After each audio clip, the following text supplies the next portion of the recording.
Yeah, that's how the wonderful Saturday began here as this Chennai Premier League gets its peak with a points table race. Virugai Vikings taking on Anan Nagar, with two different teams coming out with two different style of journey, with Virugai Vikings being halfway through the tournament, 6 matches played, 3-1, 3 loss. This would be a crucial game for them. Whereas for someone like Anan Nagar, 5-2-3, that's how the tournament went so far for them. So in the middle of this tournament, both the sides were in the same urge of winning this game, as this needs to be a must-win game for them. Both of them have lost 3 games so far.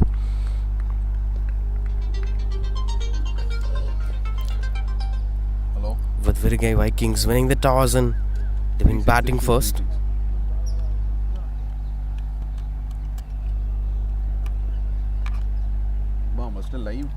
Will be offered wide.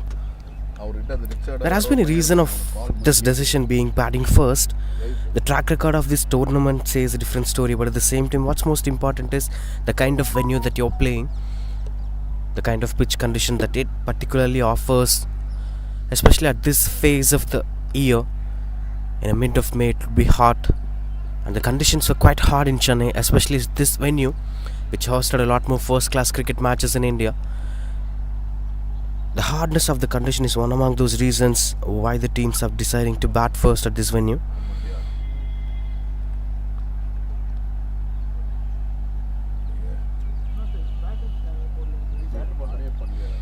Even Virugai has this track record of winning their first game by batting first against ECR. Continuing with that, the similar kind of flow that they maintain. When you have a total in front of you, this is what happens through the covers. First boundary of the morning that comes in style for Asif. I think this is the batter's delight to watch out for. Every batter loves to play such strokes. The cover drive to get off the mark. And this will surely boost the confidence of the batter. That could take them to the next level of the game. The pitch condition that we are speaking about, it's actually working out well. Trusting the length of the ball and going at top of the ball to go for such strokes. Asif along with Amaran.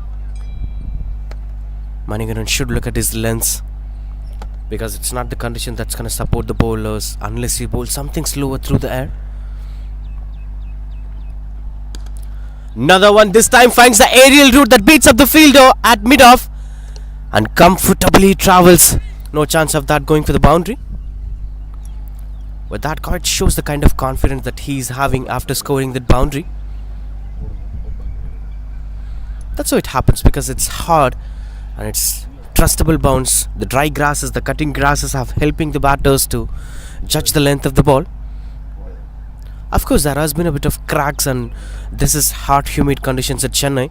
So there have been a lot of possibilities of spinners doing something out of it. But what's most important is these dry grasses won't allow the spinners to enjoy anything in the middle. That's 8 for no loss after the first over, Virugai Vikings.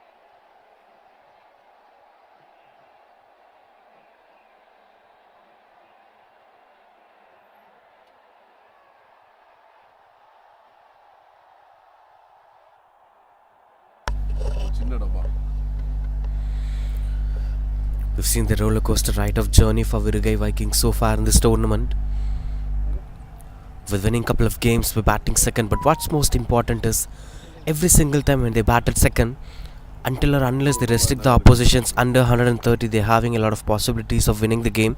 That too in the last over. In case if they concede more than 130 or 135, they've been losing the game. So this is like, if you bowl first, you'll be doing well in any one of those innings. Oh, this is unnecessary stuff here. Not the right start for Vijayan, and gets lucky boundary here for Virugai Vikings. This could easily improve their run rate, but adding to what we're speaking about, the batting capability of Virugai Vikings have been tested so far in this tournament. We're batting second. If they had targets around 130 or below, they struggle hard to chase down such targets. So it's like bowling well and struggling hard to bat and eventually winning the game. Or in case if they're having the targets like 150s or 200s, they're eventually losing the game, but they are batting well. So any one innings works well for them if they bowl first. This is quite interesting. Good comeback from Vijayan. But whereas when they bat first, if you put a good total at the end of 20 overs, you'll be having a lot more confidence and you could approach the game pretty confidently. And there has been different venues have hosted this tournament, with especially one being Omega, the regular host of this tournament. Along with it, they've been conducting tournaments in Marina Cricket Ground, Whitefield Cricket Ground. So different regions of the city, with Whitefield being situated at the southernmost region of the city, whereas this one, Murugappa's western outskirt of the city, and obviously Omega's another western outskirt of the city, and Marina is within the city. You know, it's near the beach.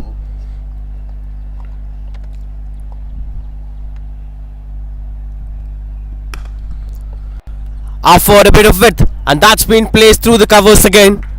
From the bats of Asif goes for the boundary. With a wonderful stroke making, you won't have much freedoms to do such kind of mistakes. The margin for error is very, very low here. If you offer a bit of width, they'll punish you for the boundary. The test bounces by helping the batters to play free-flowing strokes. So eventually we could find a lot more run face today, but it's all about the assessment of watching the pitch condition. We are not sure how it's going to react throughout the day. So 3 different games, 3 different style of journeys altogether. We'll head back to Anan Nagar later, but as of now we've spoke a lot about the journey, adding on to another boundary, 1 bounce boundary this time. Bit of desperation here for Vijayan after conceding that boundary. He was trying to hit the stumps, and that's been punished hard at the mid-wicket region. Typical right-hander's delight that goes for the boundary. I think this is the right time to speak about Anan Nagar's journey in this tournament. With 5 games played, 2 won and 3 lost. Of course, a challenging journey for them. But yes, this game would be a different style of result, as change of venue sometimes offers sides and a different kind of results.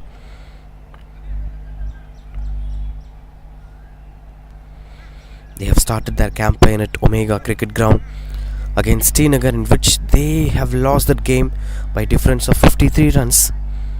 But after that, they came back strongly. They tried to came back strongly, in fact. Took their own time in the middle by beating Arcad Roaders by a difference of mammoth 97 runs.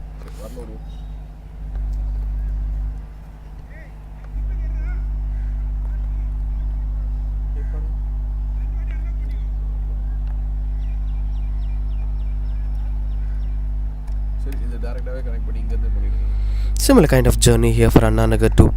They batted first, they lost the game. They batted second, they lost the game. So what happens in the middle is, if you score good runs in the board, you eventually have a lot more opportunities of winning that particular game, in fact. So it's about carrying the same momentum for both the innings, because one innings won't offer you anything, especially if you're doing well in the first innings. It's gonna be nightmare for you in the second innings if you fail to perform the same. Coming back strongly after beating up Saligramam in the previous game.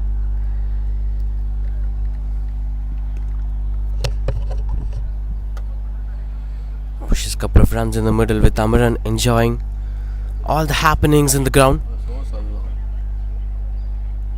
You know, the best spot to enjoy the game of cricket is at the non-strikers end. It eventually boosts your confidence if you spend a lot more time at the non-strikers end. And of course, there's been a lot of space for the partnership factors. If one batter does well, he have to get the strike back again and again. So the other opener should compromise his strike. Now for the first time, we're gonna watch Amaran today.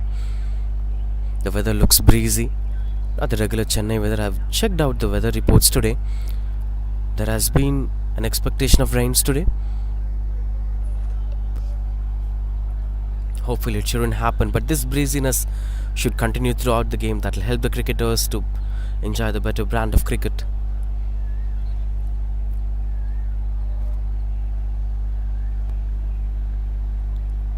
15 runs conceded so far in this over with 2 more to go. Trying to bowl round the wicket to the left-hander. And that's the right way to bowl on. Extract a bit of extra bounce. Probably a bit of cross seam over there. And what's most important is, if you could extract a bit of extra bounce, even the condition is harder, it's slightly skidding onto the batters, the length was trustable. Yes, you have to do extra more works, you have to do overtime to extract those extra bounce.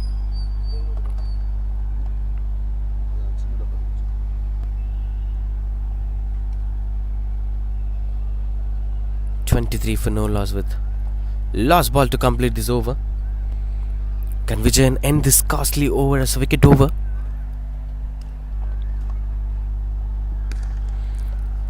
Another wonderful placement, a juicy cover drive, especially when a left-hander plays it. That's a spectacular shot to watch out for. Boundary to end this over. 27 for no loss, Virugai Vikings.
Manikandan continues to bowl.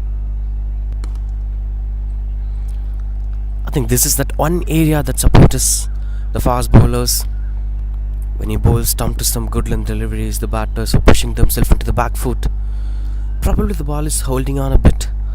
I'm not sure about that, but we have to check out with the conditions, because what happens is, if you are reading a pitch condition, most of the times it sometimes goes wrong. It sometimes results as of your expectations. This time it covers the expectations perfectly. A typical right-hander 6 hitting, first maximum of the morning that comes into the bats of Asif.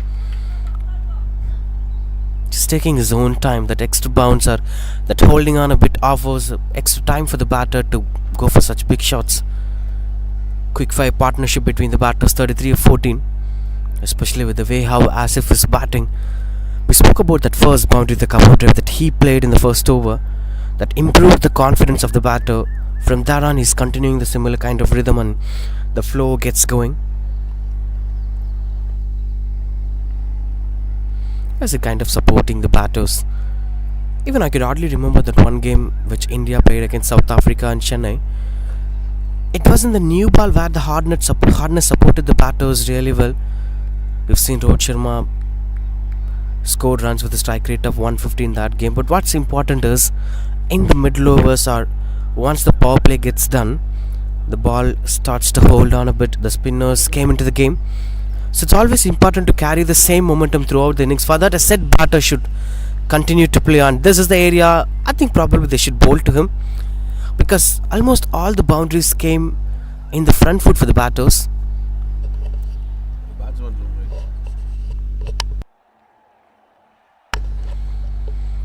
So probably if you push the batters into the back foot, you could expect some mistakes from the batters.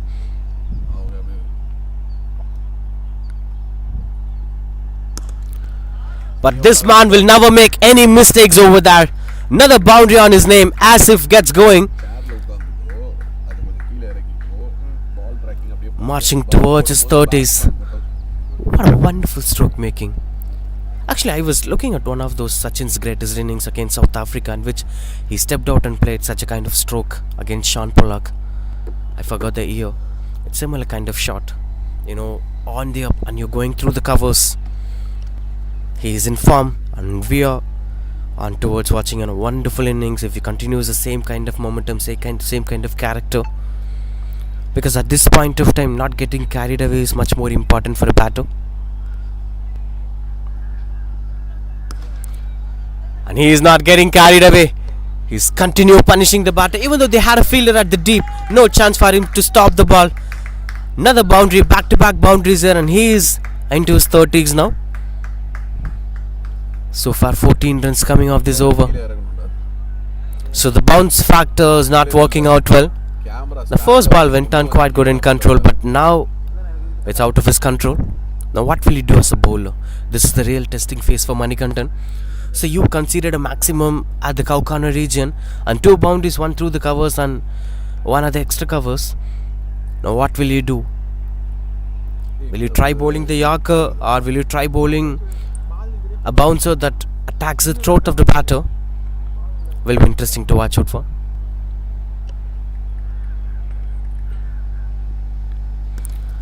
Another one on the slot. Another better connection. Goes for 1 bounce boundary. Back to back boundaries. Hat-trick of boundary it is to complete the over. That's 45 for no loss, Virugai Vikings.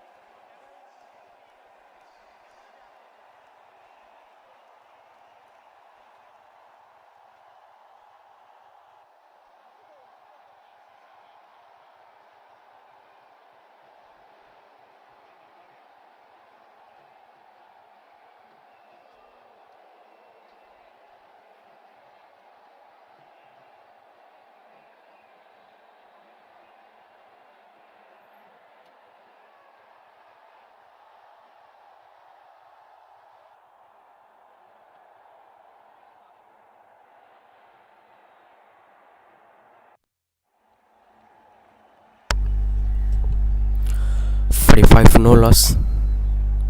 Amaran rarely getting his strike. We've been taking a long look at the pitch condition early in the morning.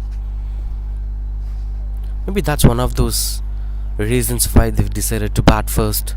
The track record is one reason, and the pitch condition is the another reason. So if you make use of this hardness, you could make a better total at the end of 20 overs. Just timing the ball, falling on the ball. In fact, these batters were having this natural tendency of pushing their body weight towards the ball. Now what happens is, if you have proper body balance, then you could go for the better shots that you're looking for. So this is two style of approach. Strong shouts. No is a signal from the on-field umpire. What happens is, if you bowl round the wicket, the trust factors will be very low for on-field umpires to give the decisions.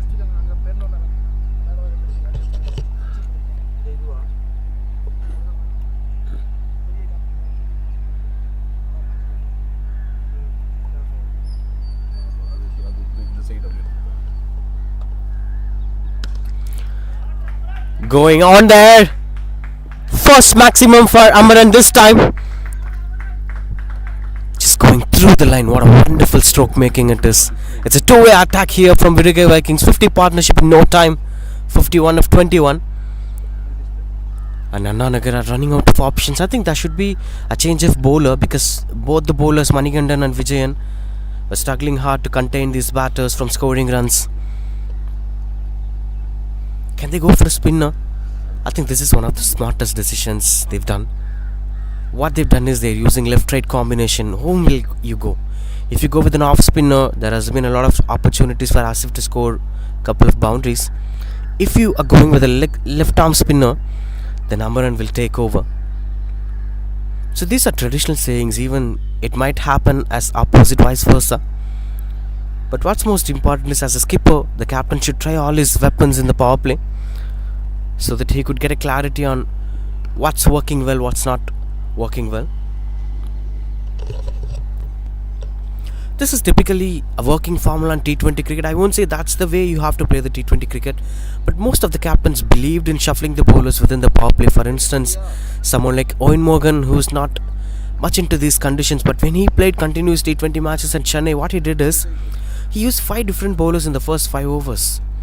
That's the kind of condition it is. He's trying to reach the length of the ball, it seems.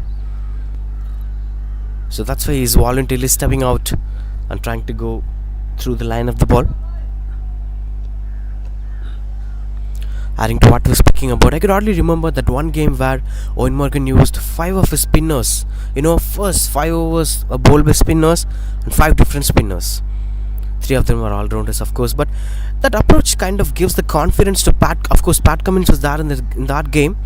He used Pat Cummins in the middle overs, so it actually kind of gives the confidence to the skipper.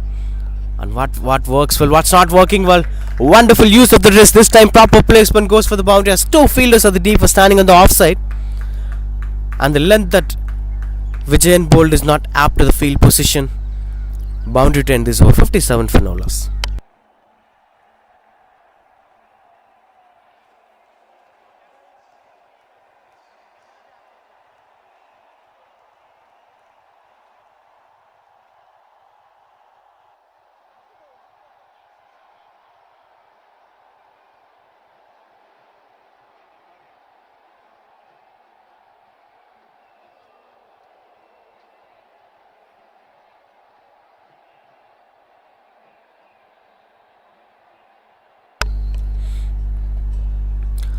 Seven for no loss.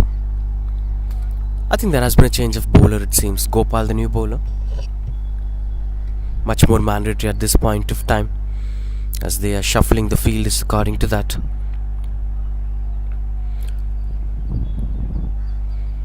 Seems like another new bowler. Looks like a medium pacer, as the wicketkeeper is not standing behind the stumps, he's standing a bit far from the stumps. They're having a long on and a deep mid wicket covering the cow corner region. Right, the first ball for Gopal. Straight away starting off with the Yorker. Yes, we've been speaking about this approach of using different bowlers within the power play or within the initial phase of the innings, especially in T20, because the traditional way of shuffling the bowlers is you'll be giving 4 to 6 overs combination to the first mainstream bowlers. Then you'll be shuffling your third bowler, then the fourth bowler, then the secondary bowlers, and then you'll be coming back for the main bowler. Swings and misses out. Bit of low bounce over there. So now what happens is, if you use such a kind of traditional formulas, the batters were making use of the conditions really well. So it's always important to shuffle the bowlers. Sometimes you have to go with the luck factor. Which bowler is getting better luck today, or which bowler is feeling better, which bowler is bowling in the right areas with full of confidence. It may vary despite of the statistics that you're holding on. So keeping that in mind, the skipper should experiment those things in T20 cricket. Steps out and misses out. Another low bounce. Now this change of bowling is working out. The ball is holding on a bit. It's slow, it seems. We're not sure about the decision, but of course it seems like it's slow. We have to make a discussion about that. It seems like Asif is not comfortable with the helmets. He needs a hat, it seems. As Gopal is not that head-the-deck bowler, so you can't expect much of the bouncers or quick pacey bouncers that could distract the batter. But what's most important is, it's not about surviving from the bouncers only. It's about the way how you run between the wickets. It's about the way how you're keeping yourself safe within the ground. So there has been a lot more instances where the helmets were required. It's quite mandatory, but of course, end of the day, it's a batter's decision. He have to take care of himself.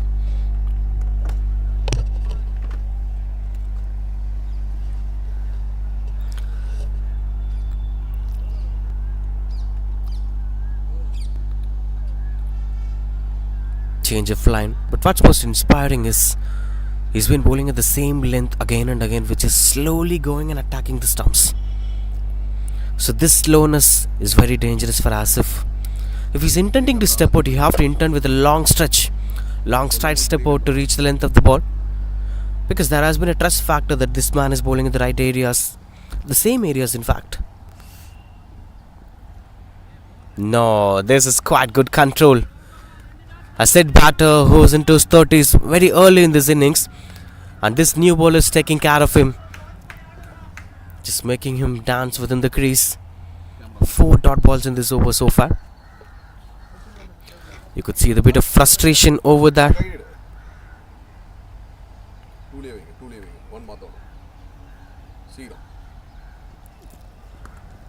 Waited and punched it. Should have been stopped. That's a misfield. Was travelling a long way for a couple of runs, and the board goes for the boundary. You shouldn't do that for your bowler who's been doing really well in the crease. For a couple of dot balls, this would have been one more dot ball. I agree that has been a well judged stroke making from someone like Asif, but that should be stopped. Now it's easing out the pressure from Asif. I think I should get going with the topic that we're speaking about. When India and South Africa played at Chennai in 2015, Rohit started scoring boundaries quickly in the first innings. Just because of the hardness, the ball came onto the bat. And now he's getting his rhythm as that pressure make him to change the length that goes for the boundary. End of 5 over 66 for no loss.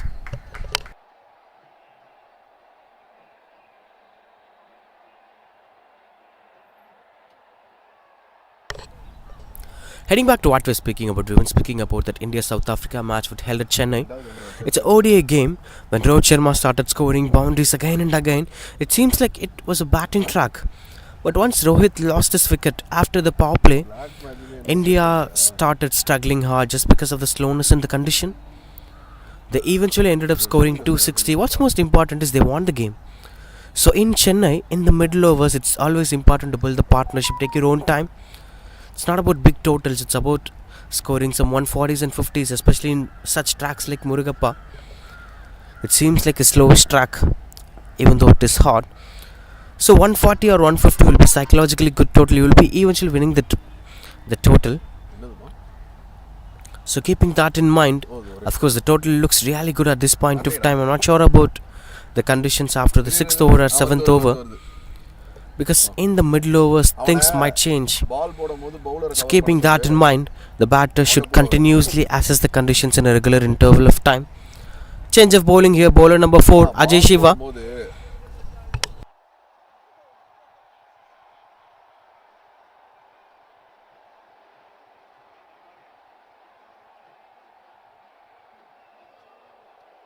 And of course change of end here. For every 5 overs the end will be changing. So now we are into different end, which is challenging for the left-handers to clear the sixers on the leg side. So he chose to go through the covers. Good start with the covers to get going with the dot ball.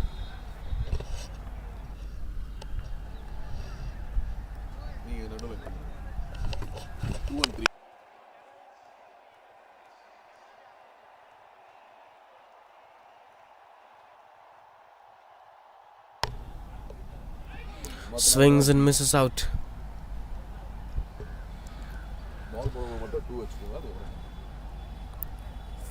Not an easy one to take things under control. The first ball was a wonderful save from the fielder. It's all about the psychological impact of the game. Eventually, if it goes for the boundary, the next ball would be a poor delivery from the bowler. That's what happened in the previous over too. Because if you are not giving the dot ball that the bowler is looking for, that's going to add a lot more pressure for them.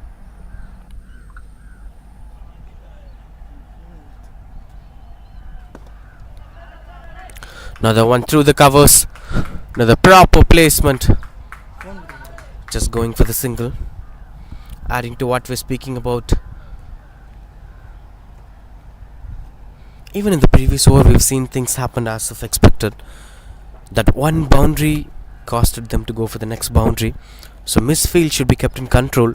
After 4 couple of dot balls, the misfield offered a bit of extra runs for Asif. Then he comfortably scored the boundary in the last ball. Of course, that's a different length from the bowler.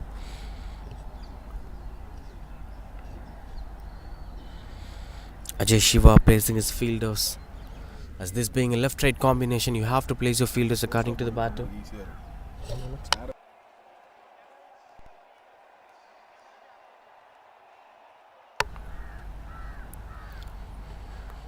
Seeper cover. For Asif, it seems like he's gonna bowl a bit of extra bounce. The back of length outside the off stump.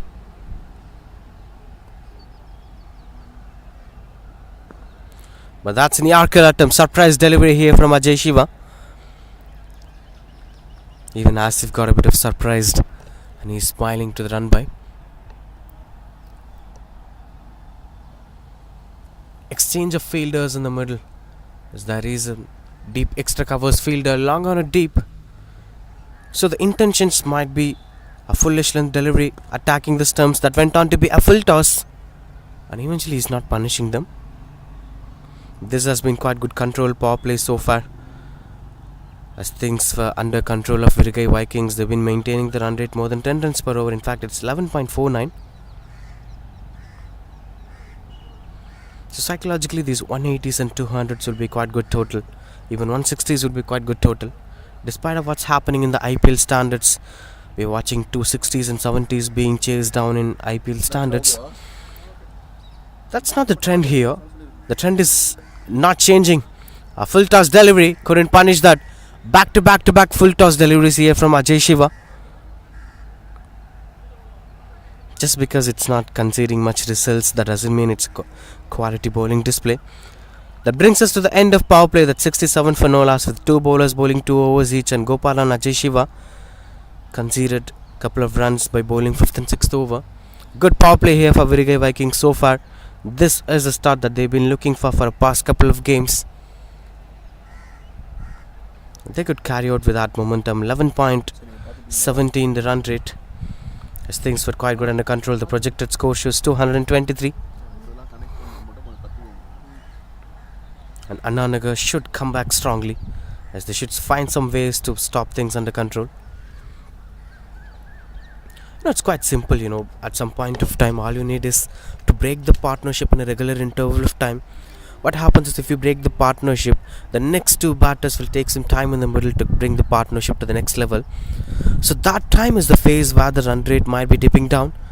If you dismiss another batter, then the run rate will be falling down and you could come back strongly in the game. So wicket column matters a lot for Anan Nagar. Whereas for Virugai Vikings, they should carry out the same momentum throughout the innings. Gopal continues to bowl. Now what's gonna advantage for them is they could place 5 fielders maximum outside the 30-yard circle.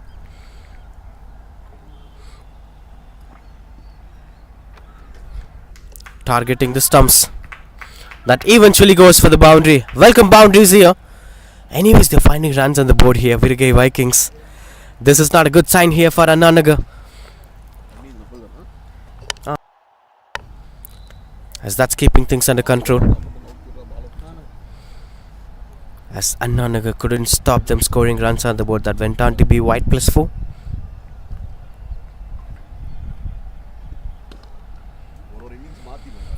Punches hard over there with the cross-batted stroke makings. Now this is the testing phase for Asif and Amaran.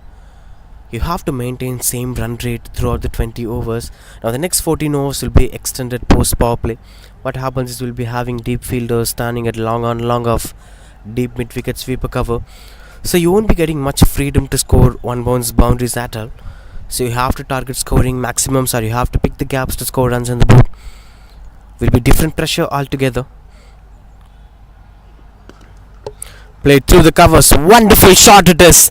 Has no chance for the sweeper cover fielder to stop that going for the boundary. Such a solid batting display here from Amaran. And what's most important is how you're going to carry yourself throughout the innings. Because at one end you're watching Asif scoring runs on the board. I could call someone like Gautam Gambhir as a big example of it. When Sehwag and Gambhir made partnership together, all eyes on towards Sehwag. The fans will be watching Sehwag scoring runs on the board. The oppositions will be adding on a lot more game plans to dismiss Sehwag. But what happens is Gautam Gambhir will never let himself down. Whatever happens, let them celebrate Sehwag. I'll focus on my game. I'll focus on scoring runs on the board. I'll keep my game to the standard. So that's one of those reasons why he's considered to be one of the greatest legends of the game.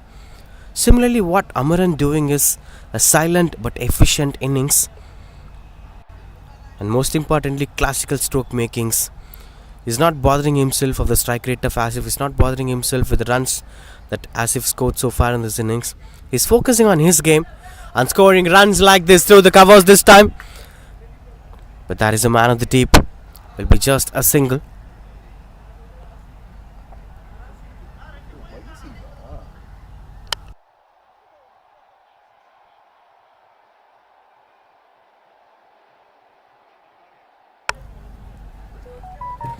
"16 not out."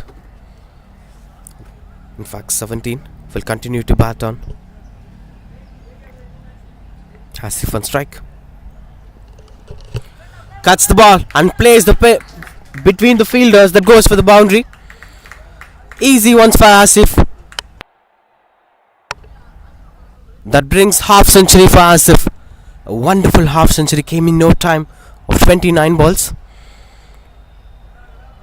Such a wonderful batting display. You know what's the beauty of that placement is it went between the backward point and short third man fielder.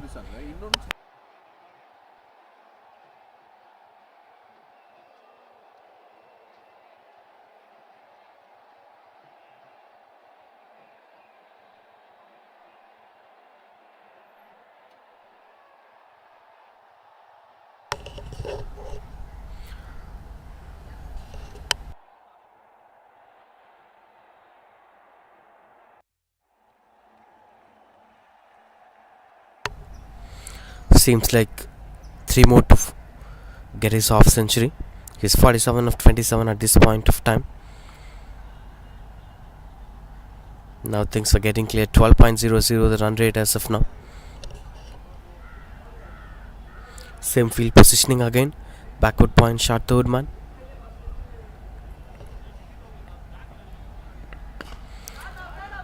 Trying to find the aerial route that landed safely in the no man's area. Will be getting a couple of runs on the board. Run out opportunity as the fingers goes up. That brings the first breakthrough here for Anan Nagar. Not with the ball, but that went on to be a wonderful fielding effort that gave them the breakthrough that they are looking for. Wicket number 1 here for Virugai Vikings as they are losing that. One of the key batter, Amaran, is losing his way in the middle, but he's quite happy as what he did so far in this innings. That 83 for 1 Virugai Vikings.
"83 for 1.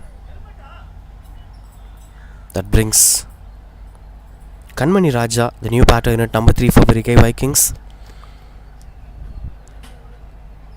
Ajay Shiva back into the attack as he's the only key bowler for them who did well so far in this game. I won't say Anan Nagar can relieve themselves from the pressure because still Asif is there, so he'll be keeping things under control.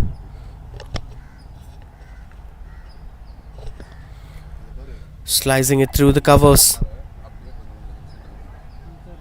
Just getting himself off the mark with that single, Kanmani Raja.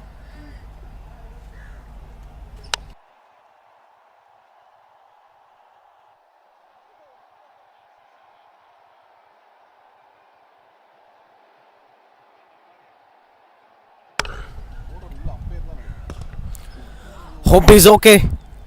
Don't take your hands over there. That brings the half century here for Asif. Hope he's okay. Yes, Ajay Shiva is okay, showing his thumbs up.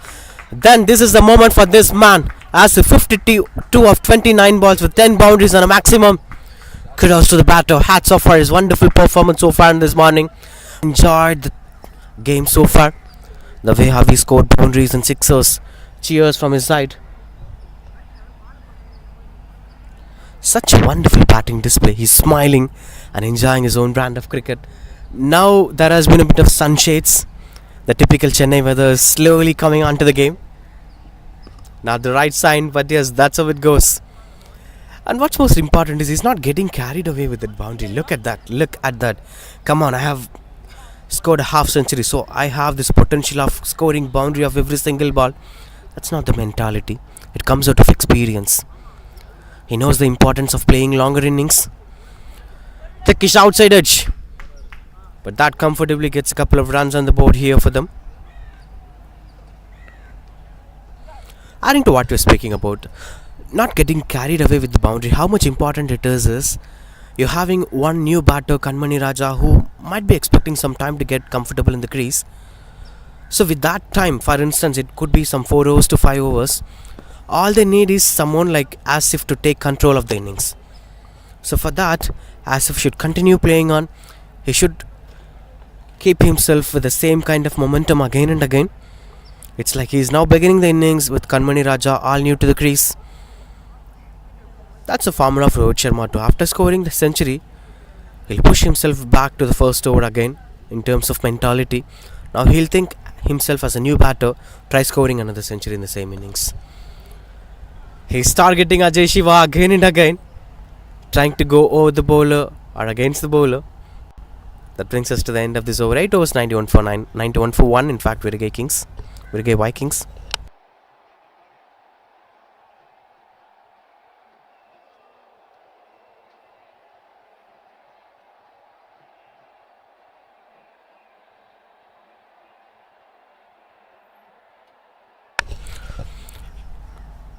We've seen a bit of slowness in the other end, the pavilion end. This is not the pavilion end. This is the college end. So in the pavilion end, we've seen the fast bowlers extracting a bit of extra bounce, the slowness in the condition. Not sure about that. We have to have a chat with the batters just to make sure whether there is a bit of slowness in the condition. But as of now, winning the toss and deciding to bat first, working well for them. As Virugai Vikings posted 91 for 9 in 8 overs. That ensures that they are targeting to score more than 200 in this game. This must-win situation. What's exactly happening in this IPL? That's what's happening in CPL-2. This phase of the tournament is most important to most of the sides. It's a points table race. All you need to do is winning the game. CK, the new bowler, starting off with a gifted full toss over there. Expecting that to be a no ball. As we are watching, Asif is asking the on-field umpire to check the decision of whether that's a no ball or not. Seems like the on-field umpire is convinced with the way how CK is bowling.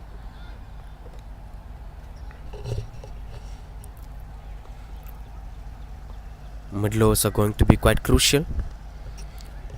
A cheeky attempt here.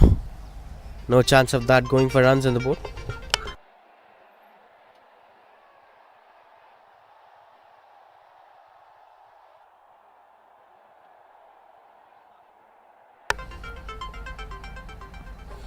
Slicing it between the fielders, and that's quite good running between the wickets, pushing hard for such singles.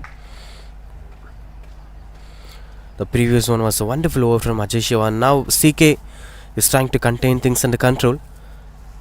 We're not watching much of boundaries going in these overs. That's quite important at this point of the game. The middle overs meant to be the bowler's face, but if you bowl such kind of lengths, it's not going to help the bowlers to contain runs on the board. That's quite good save. But all they need to do is containing the bowler batters from scoring runs on the board. If possible, they should target picking a couple of wickets in the middle overs. Strong shouts here as the fingers were not going up.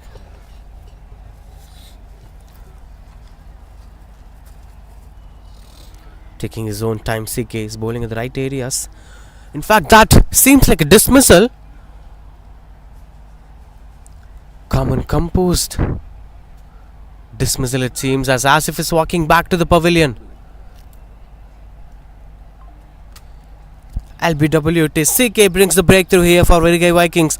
We've been speaking about this wicket column factor that's been happening here for Anan Nagar at the right phase of the game, as Asif losing his way in the middle. Wonderful innings coming to an end. 93 for 2 Virugai Vikings.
That's quite good over. 2 runs in this over, and the most important thing is a key batter lost his way in the middle, as Asif went back to the pavilion. Now 2 new batters with Kanmani Raja, 5 balls 3 runs. Prakash Ali the new batter in at number 4 for Virugai Vikings. Chennai Premier League, it's season number 2 for them. Quite good in control so far in this tournament there.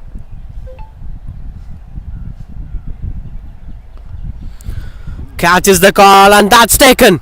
Celebration begins here as CK brings another wicket in the middle. It's back-to-back wickets for them, as Prakash Ali came in but couldn't make much impact with the ball. He's walking back to the pavilion without scoring. 94 for 2 becomes 94 for 3 now.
Saravanan MSD in at number 5, coming at the right position. The name MSD, we've seen in the previous night the kind of support that he got at Ahmedabad, with 94,000 people wanted that one moment of him coming on to bat and scoring runs. We've seen 3 massive sixers.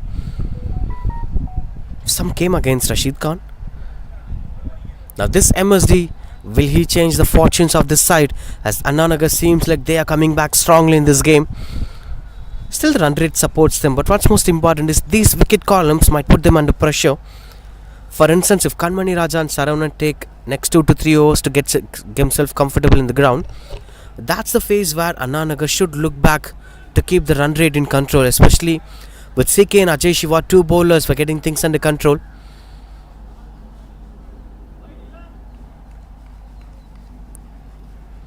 And this is the beauty of T20 cricket. At any point of time, you can come back strongly in T20 cricket, especially in middle overs. Imagine just 2 to 3 overs back, we've been expecting Virugai to score anything around 220 to 240. Now it looks like it may be 200 or not. That's because of the kind of effort that they did in the middle overs, the Anan Nagar. CK brought 2 back-to-back wickets in his previous over, with Ajay Shiva containing things under control. In fact, we didn't saw much of runs coming outside the 30-yard circle, as the game has been completely restricted within the 30-yard circle by Anan Nagar bowlers and fielders. Especially, they've been moving the game at one particular phase. It's the point direction where they are having 3 fielders covering the place. Short third man, backward point. In fact, now it's 2 fielders. Along with point field, of course, CK is standing at the backward point region. So what happens is they are inviting the batters to go for the cut shot, and eventually the batters were getting blocked by the point fielders, not getting runs on the board. This is interesting brand of cricket to watch out for. The bowlers were deciding, the bowling team is deciding where the batters should score runs on the board, where the batters should target scoring. This is not the right way to approach for the batters. They should try scoring at the extra covers region, or some movements within the crease, moving across or stepping forward might help the batters to get through the line.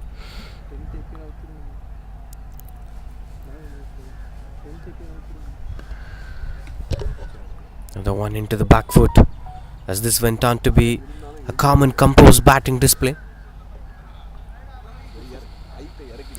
We could see a slight bit of shades of raining here, as the clouds were getting covered. We could see some rain clouds, and obviously the weather report said that it's gonna rain in this Saturday and Sunday. The Chennai people were waiting for a very long time for this rain. But of course, as being cricketers, as being cricket viewers, we will never expect that to happen. Let it rain in the evening. We'll enjoy our own brand of cricket. That's the kind of mindset every cricketer will be having.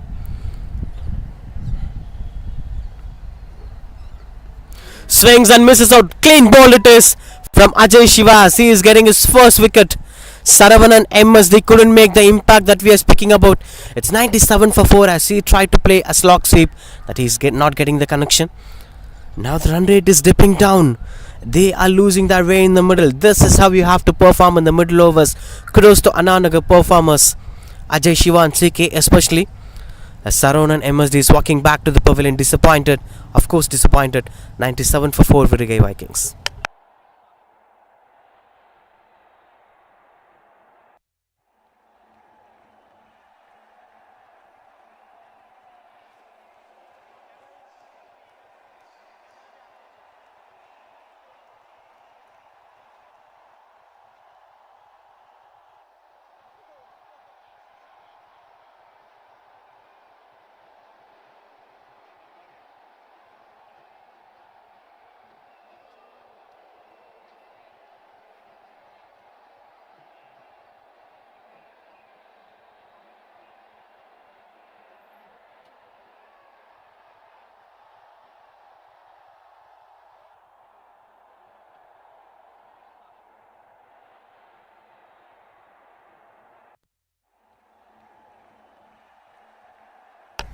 Vijay, the new batter, in at number 6 for Virugai Vikings. Now all they need is that one big partnership for the next 5 overs. For instance, if Kanmani Raja and Vijay create a good partnership for the next 5 overs by scoring 25 to 30 runs, eventually they could make it around 170s. But this is not right justice for the effort of Asif. He batted really well. He maintained the run rate above 11.5, in fact around 12 at some point of time. So if you have to give the right justice to Vijay, in fact to Asif, all they have to do is they have to complete the innings by scoring 190 plus maximum in the first innings. Change of ends here, as CK back into the attack, continues the bowl. In fact 2 wickets for him in his previous over, with Ajay Shiva bringing up another wicket in the previous over. Will be different pressure altogether for both Kanmani Raja and Vijay. Close call it is, will be just a single. The game has been completely restricted within the 30-yard circle. This is the right moment for Anan Nagar to chin up and come back strongly. The cheers were quite good to watch out for. Taking his guard Vijay to face his very first ball in this game. I love the vibe of Anan Nagar. They've been cheering themselves each other.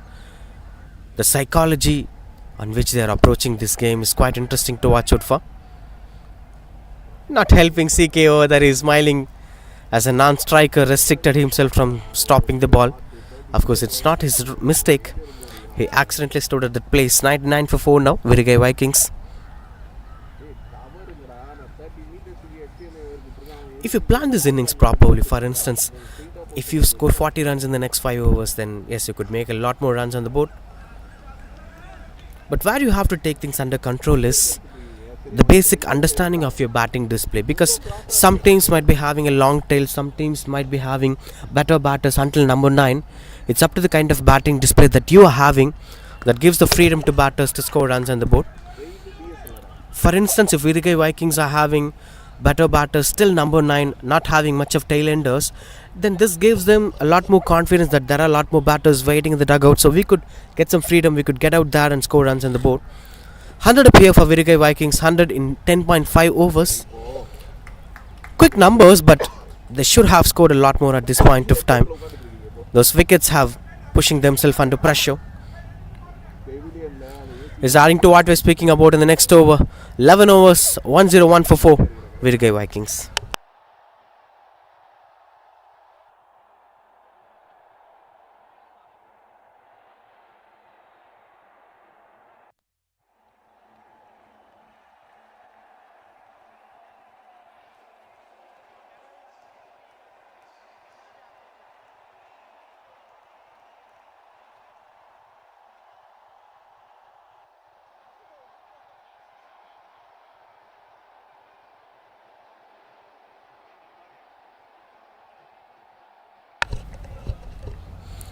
No doubt on that, as Ajay Shiva continues to bowl, the wicket-taking bowler, targeting the same again and again. This is adding pressure for them, both Vijay and Kanmani Raja. Yes, we'll continue with what we're speaking about. The factor we're speaking about is the tail-enders. If you have a long tail, you'll suffer a lot. So the responsibility will fall under Vijay and Kanmani Raja, as no batter will be around there. If you have more batters with you, you'll get a lot more freedom to score runs on the board. That's the key factor. In fact, that's where India is heading to at this point of time. Even captains like Rohit Sharma were addressing these kind of issues. Whereas England and Australia were gifted sides in that aspect. Even West Indies too. They're having a lot more batters. Still number 9 and number 10. Even Pat Cummins will bat for you. Mitchell Starc will bat for you. Comparing to Indian tailenders, you can't expect Jasprit Bumrah or Mohammad Siraj to bat on a particular day. They are better batters, but it's not up to the responsibility factor. You can't expect themselves to score runs on the board on a particular day. So every single time India will prepare a squad that have 4 tailenders who will never bat, who will never take up the responsibilities with the bat. So it's all up to the first 7 batters to take up the control. What happens is if they lose 4 wickets, the next 3 batters will try to take up the responsibility, will try to play slow and better innings without taking much risk in the middle. That's a frustration of Rohit Sharma. Waited for the ball to come onto the bat. If he has a lot more batters at the tail end, in fact, if they are not having much tail at the end, so it will give the freedom to the new batters, it will give the freedom to the middle order batters and top order batters to score more runs on the board. Even for someone like Kanmani Raja and Vijay, they will try scoring runs on the board as quick as possible if they have more batters in the dugout waiting to bat on.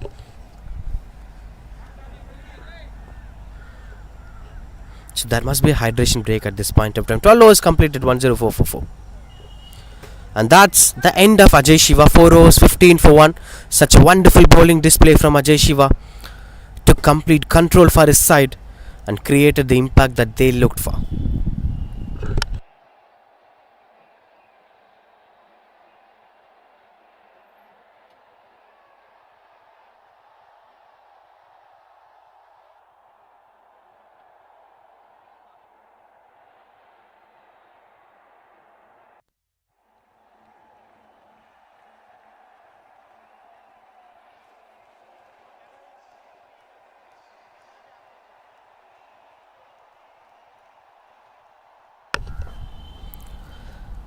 2 for 7 from CK. That sound said it all. Beautiful timing. This is traditional form of batting, right? A new batter getting himself comfortable with the crease, taking some time in the middle, and eventually they'll be getting to watch the ball better. The more time you spend on the crease, the more better you get. That's the trust of most of the coaches. It may change for certain batters. Someone like Brendan McCullum, someone like Chris Gale have different style of batting approach. But even today, when you watch the innings of Shubman Gill and the way how Sai Sudarshan batted in the previous game, the last night, that would have said a different approach altogether. The wonderful delivery from CK. So that would be a different story altogether. The more time you spend on the crease, the better you get. The way you score runs on the board will change. You have to watch the ball throughout the end. You have to watch the ball continuously. That will get you better.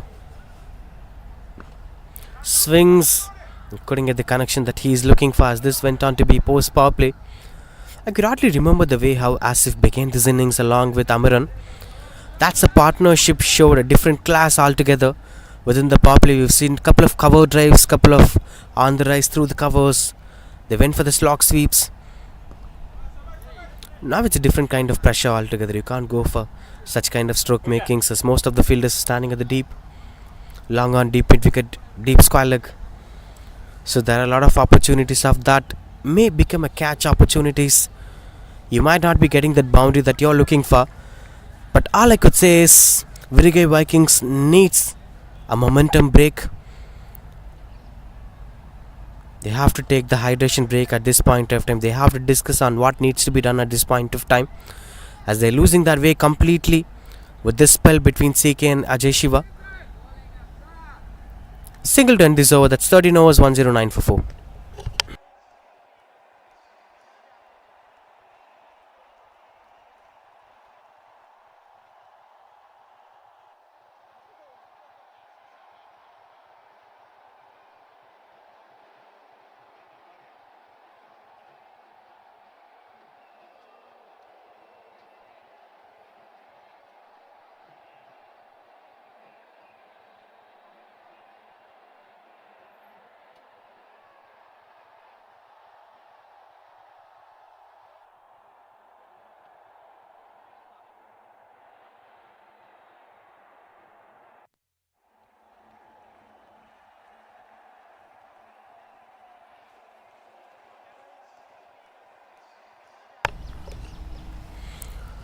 Virugai Vikings 109 for 4. Change of bowler here. P.O. Prabhu replacing Ajay Shiva. Bowling from the pavilion. I think that is this art which has been less spoken in cricket is middle order batting. Because as being a middle order batter, you'll be getting scenarios to bat on. It's not about top order batters, it's not about the openers. You'll be getting same kind of mental approach every single game you play. But whereas for a middle order batter, the pressure will be completely different. And you have to adapt yourself to such kind of pressure. Good try from the fielder and a wonderful save at the deep. So what happens is, at some point of time you have to score a lot more runs right from the beginning of your innings. At some point of time you have to build the big partnerships. If you enter into the 18th over, you have to score boundaries and sixes. If you enter into the 8th over, you have to build the partnership. If you are chasing, the pressure will be completely different. So it's all about the scenarios that you play on the game of cricket. What happens is it could psychologically take you into a different traumatic zone. So the mental pressure will be a lot more for the middle order batters. That's been less spoken in cricket.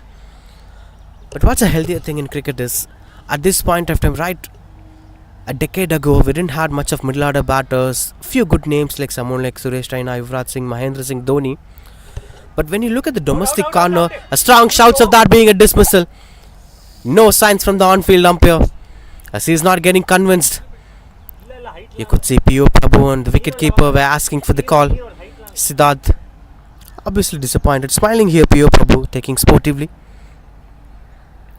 Continuing to what he was speaking about,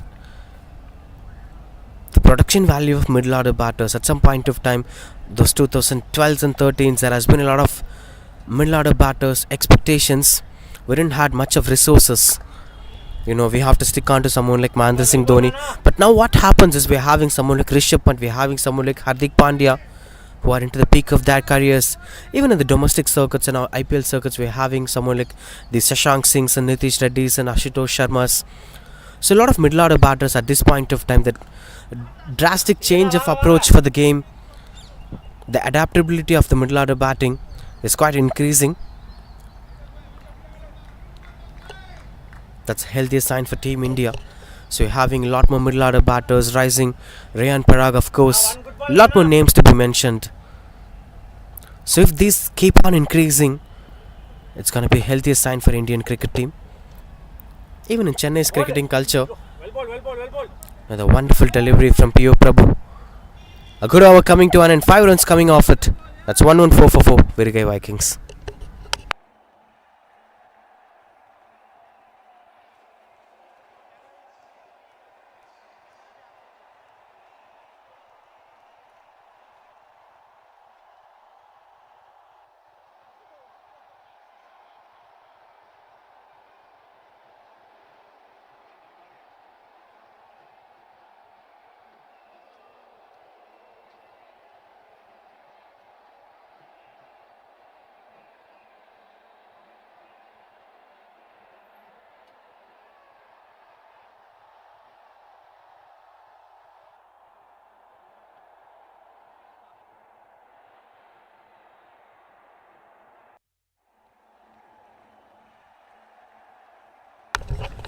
CK continues to bowl 1-1-4 for 4.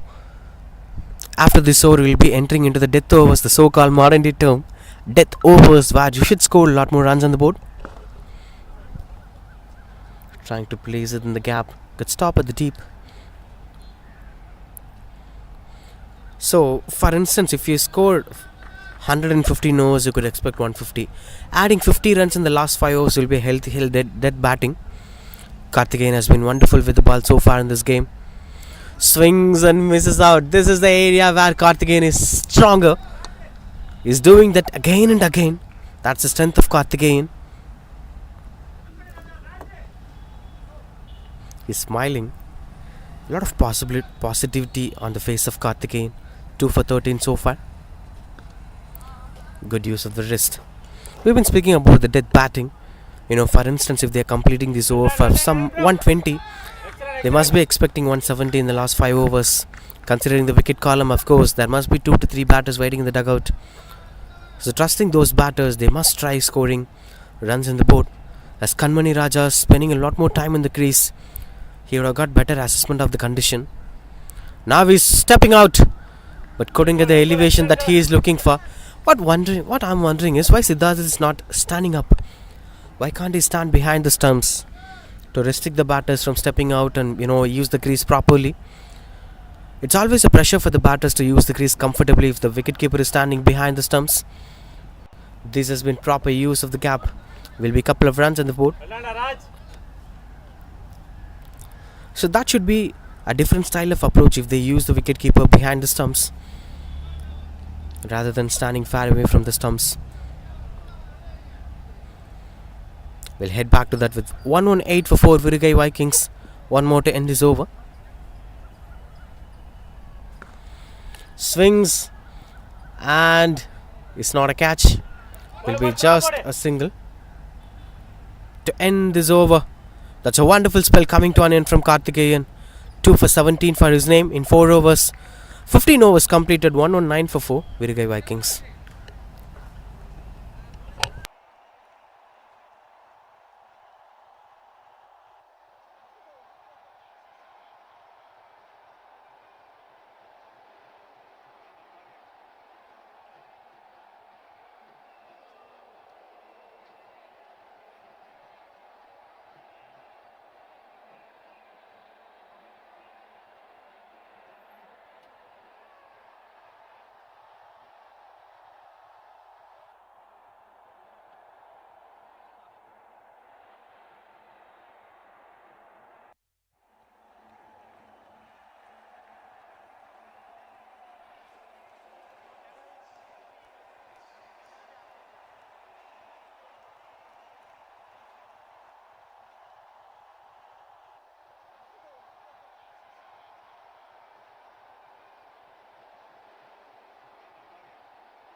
Right, 109 for 4. Can we expect 169 or more at the end of 20 overs with 6 wickets in hands? Virugai Vikings, can they continue with the rhythm that they are in 6 overs before? What a wonderful comeback it is from Anan Nagar. They should be around 160 at this point of time, Virugai Vikings. It's all about the bowling display of Anan Nagar, with the way how they came back, the spell between Ajay Shiva and Karthikeyan, now with P.O. Prabhu. These three bowlers joining hands together, slower bowlers, by having something in this game. Comparing to the fast bowlers, they've been restricting the opposition from scoring runs on the board. That's why I said it's very important for someone like Asif to continue the same rhythm. It's mandatory for a set batter to continue playing on throughout the innings until the other batter is getting himself set. Strong shouts as that's missing down the leg. Good innovation from Vijay as he wanted that single. Good call it is. No thillaandringla.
.125 for 4 after 16 overs, Virugai Vikings.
.125 for 4. And it's a hydration break in the middle.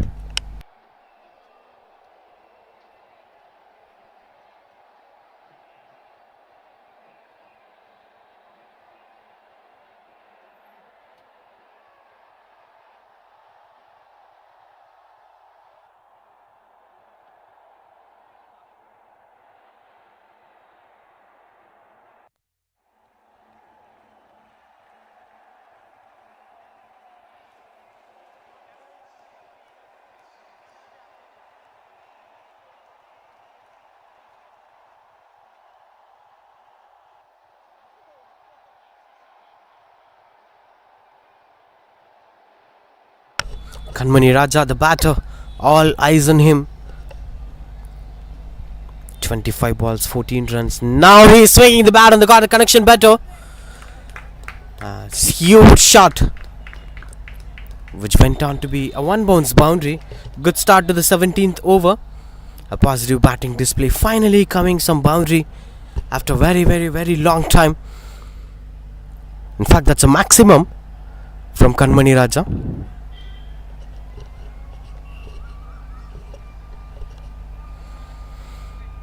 Good start to the over.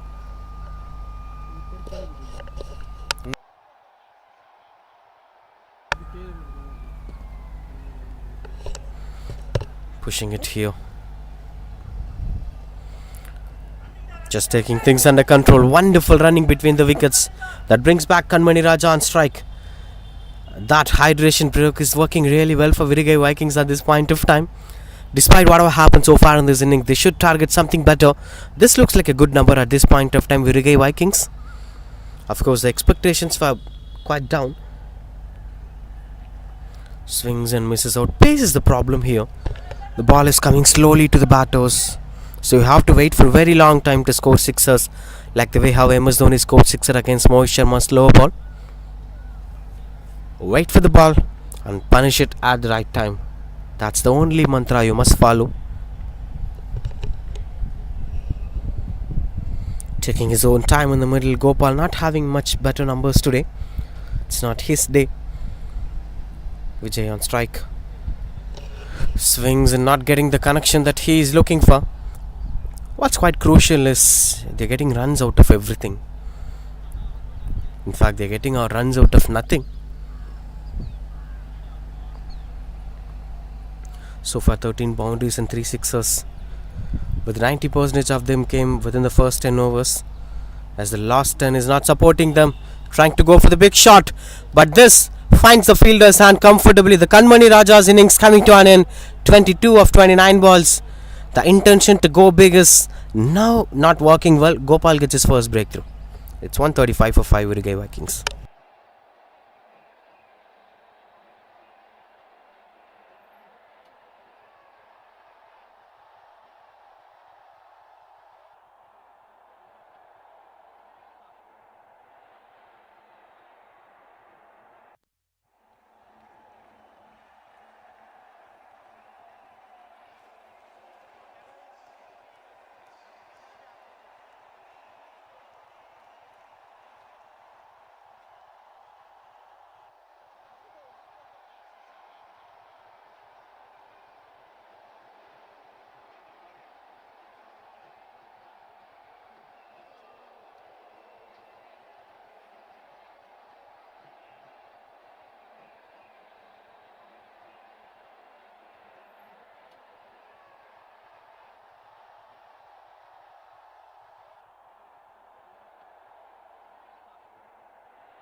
Ajit, the new batter. Proper placement, went on to be boundary. Getting off the mark with that boundary. Ajit, the new batter, he'll be quite happy with that effort. So the run flow continues here. 139 for 5.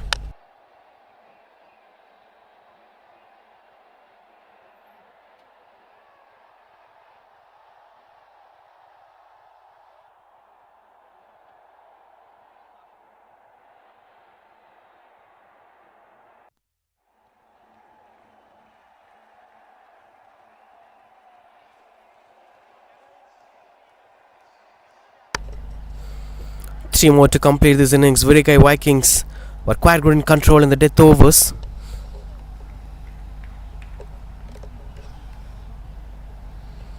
Will be interesting to see how they're going to end this innings. This even looks like a good total. 139 will be defendable at this venue. Now it's typical Chennai weather, hot and humid. The rain clouds went out back to the same areas that they belong to. Will be just a single.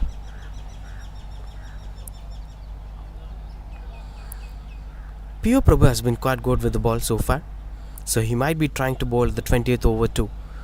Now the biggest question is who's going to bowl the 19th over. Will you continue with the same bowler, Gopal? That's That's a bit of low bounce. There has been a bit of patch in certain areas, not everywhere, but in certain areas. So if you pitch at those areas, there are a lot of opportunities of you making things under control.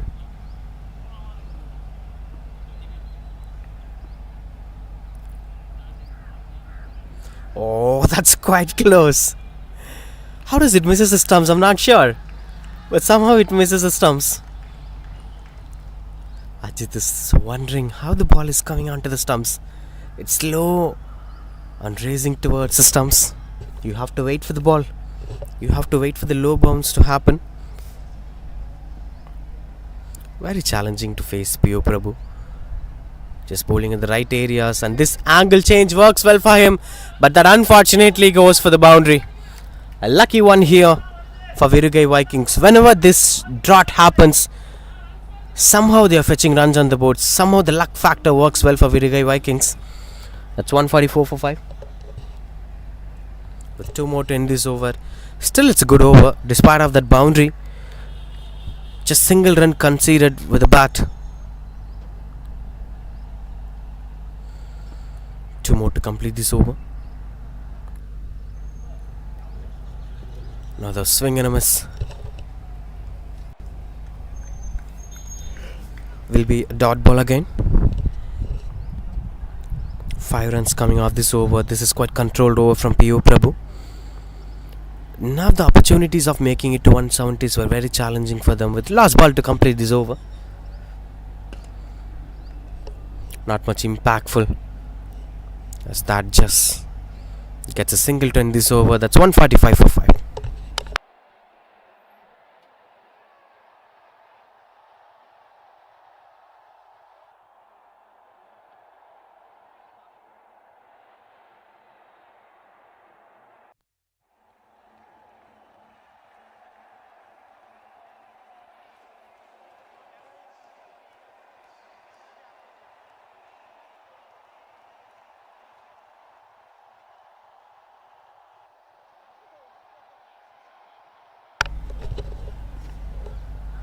.145 for 5 with 2 more to complete this innings. Trying to go for the slog sweep, catches the call. That finds the fielder. 1 bounce into the hands of the fielder will be just a single. As Gopal continues to bowl. 3.1 overs, 38 for 1.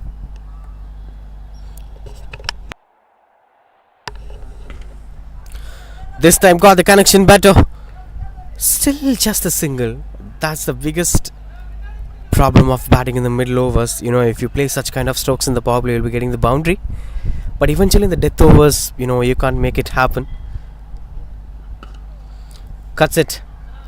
As the fielder chasing down the ball. It was just a couple of runs on the board. Not fetching the boundaries that they're looking for, but still scoring runs on the board by running between the wickets. 149 now. It was a wonderful batting display despite of the middle overs taken control by Anan Nagar. The maximum impact was created within the first 10 overs, so you can't restrict so much from the oppositions. That's one of those reasons why even after a good bowling display, Virugai Vikings are looking good. Because just 2 to 3 bowlers bowl well for Anan Nagar. Rest of the bowlers conceded maximum number of runs. That brings 150 up here for Virugai Vikings. Such an iconic number in a T20 game. 150 for 5 wickets, 18.5 overs. Will be psychologically good total. There is something to fight on in this game for Virugai Vikings. 150 up. Walks forward and trying to go at the Kaukana region. As he is quite successful with that decision. That went on to be a 1 bounce boundary to end this over. It's 156 after 19 overs. In fact, that's a maximum it seems.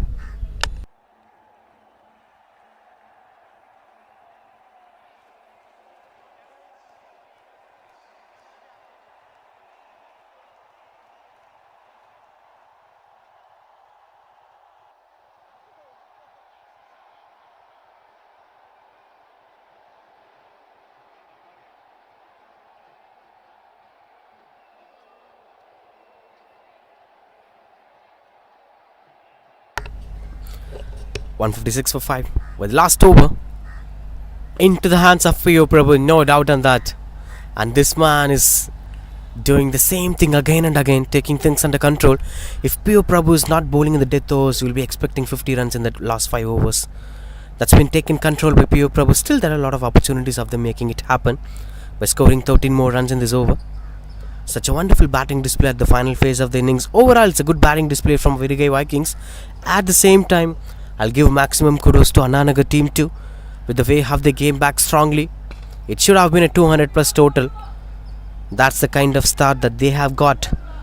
But after dismissing Asif, Karthikeyan was a wonderful bowler along with Ajay Shiva. So Ajay Shiva, Karthikeyan, P.O. Prabhu, were these three bowlers were taking things under control. If these three bowlers didn't bowl well today, imagine the kind of run fees that would have happened today.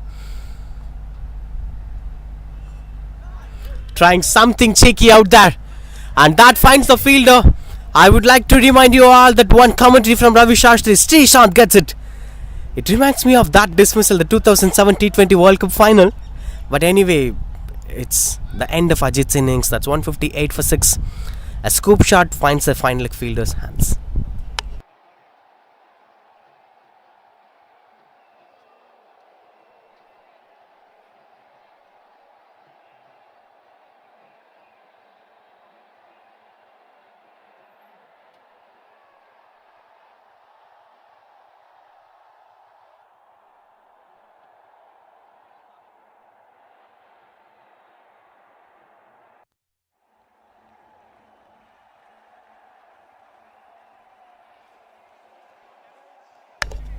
Muthukumar and the new batter in at number 8.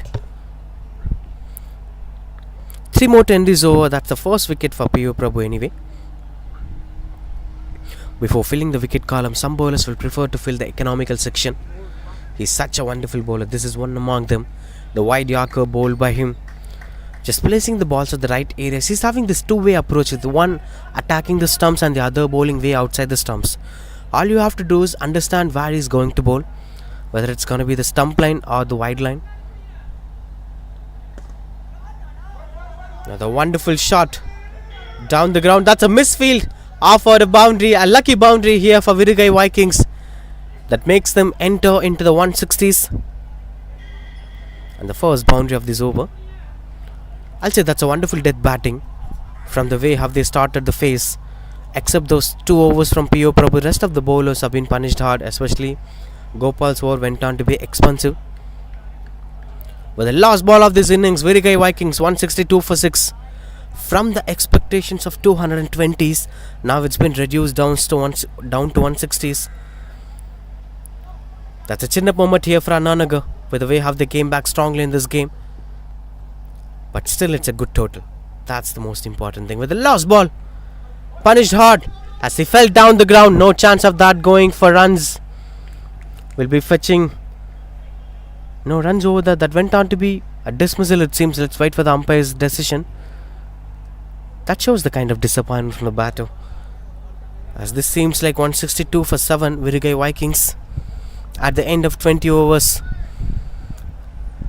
Such a roller coaster batting performance. I'll say overall it's a wonderful batting display. 162 for 7, with Asif scoring 55 of 34, Vijay scoring 27 not out.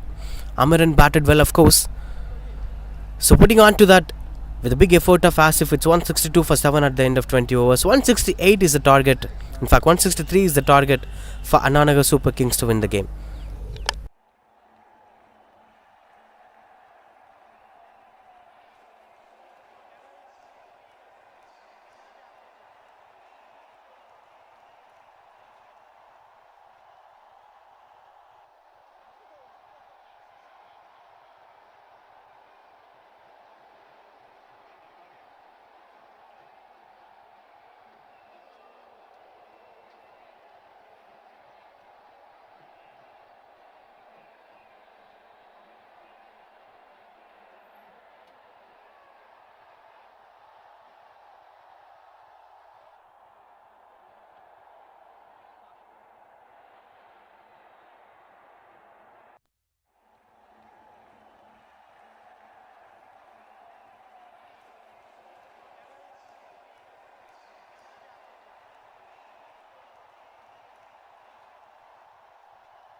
As you could see, the batters walking into the ground.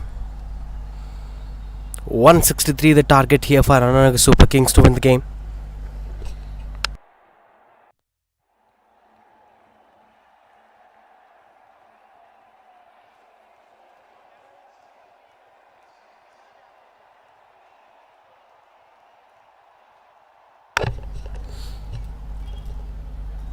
Could expect the similar kind of reactions in the second innings too.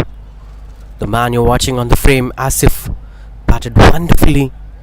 An excellent half century from him.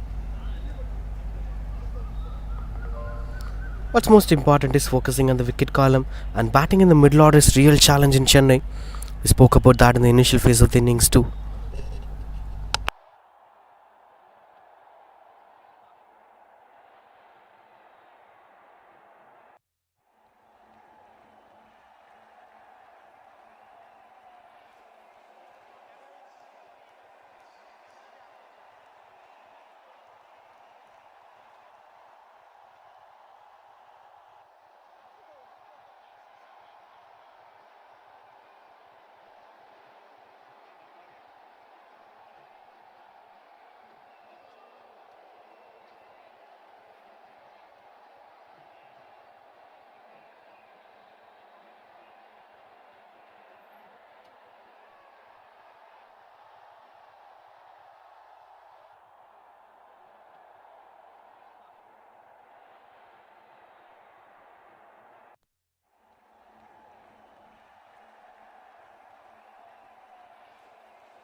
Right into the moment.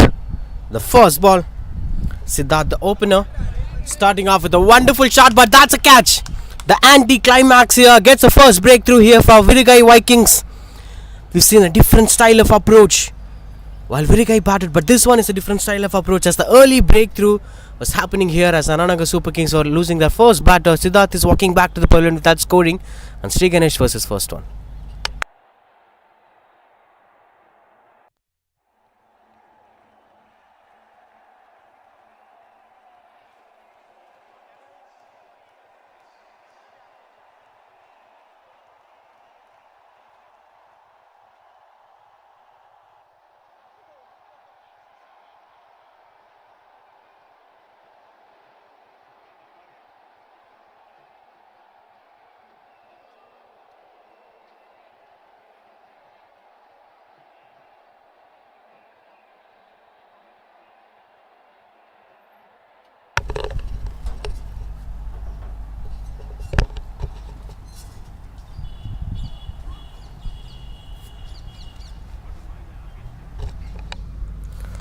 Zero for 1.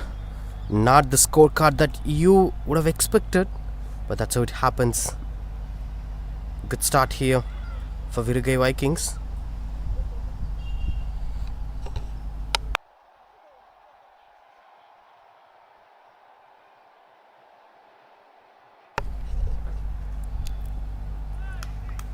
Left the ball. Prashant, the new batter, in at number 3 for Anan Nagar Super Kings. All they need is a good partnership, not just in the initial phase of the innings. They have to focus on the middle overs from 8th over to 15th over, where the context of the game completely changes, especially for the bowling side, in favor of bowling side in fact. So keeping that in mind, you have to bat pretty decently in the middle overs. You have to score a lot more runs in the power play by not taking much of a risk. Swings and misses out. Jersey number 7, Prashant. A tall batter could get better view of it, but what's the most problematic situation is the dry grass, cutting grass is not helping much to the batters. Probably in the new ball it's okay, but it's a slowish condition, so it will challenge the batters despite of the height factors. So will be challenging to watch out for with the way how they're going to take things under control. 163 up 117. Another wonderful delivery, placing at the right areas, marching towards the wicket maiden. So far it's been a couple of dot balls. We've seen the first innings 15 boundaries and 4 sixes. Especially Asif, man of the innings in terms of first innings. With the ball we had 3 top bowlers perform really well in 3 different phases of the game. It's all about the 9th over where Anan Nagar came back strongly in the game. Right before that it was Virugai Vikings completely dominating the innings. A wonderful shot. Will be surely a dot ball.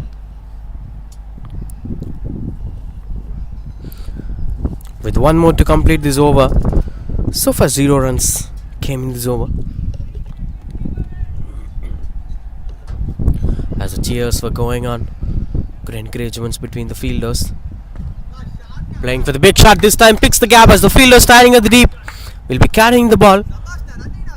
That brings them wonderful running between the wickets. 2 runs to complete the over. 2 for 1 after the first over.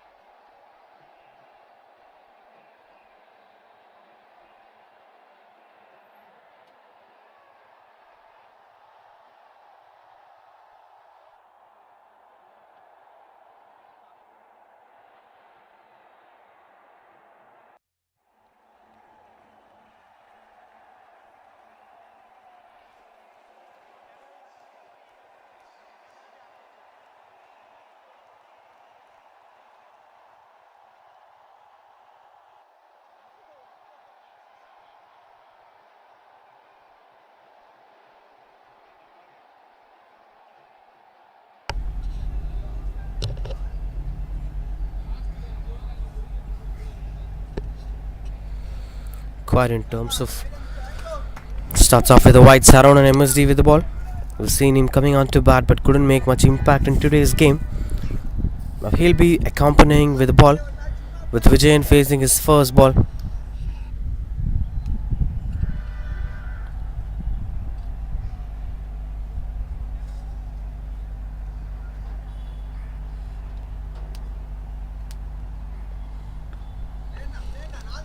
Cuts the ball between the fielders.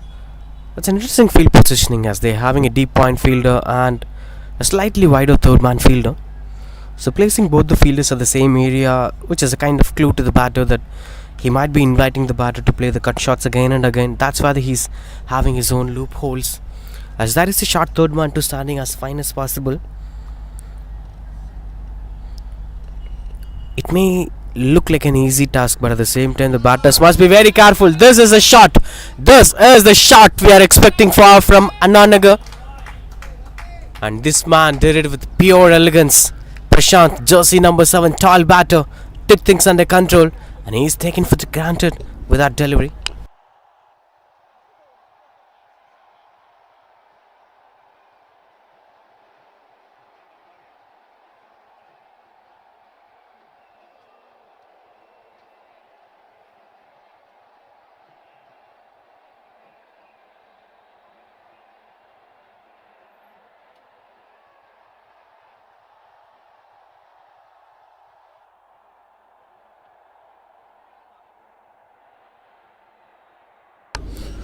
Ten for 1, Anan Nagar Super Kings. Still in search of the ball, it seems. Such a wonderful shot. It wavered through the air. Good sight to watch it live.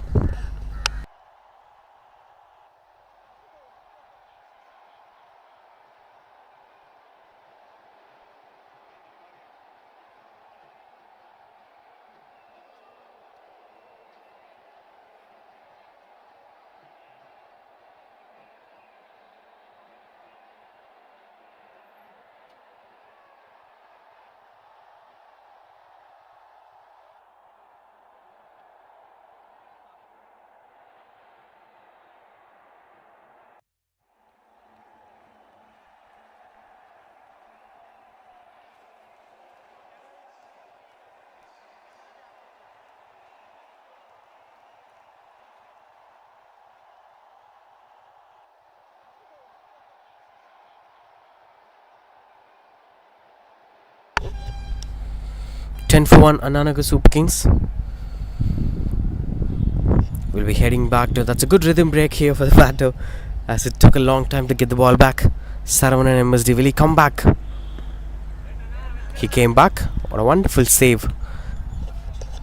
The defensive approach from the batter. For those batters who love to rotate the strike or to go defensive after the maximum, they're such a gifted cricketers, because that mindset is something that could describe you as a quality cricketer. You should never get carried away with the boundary that you're scoring. Catches the call, but no chance for the fielder to stop that.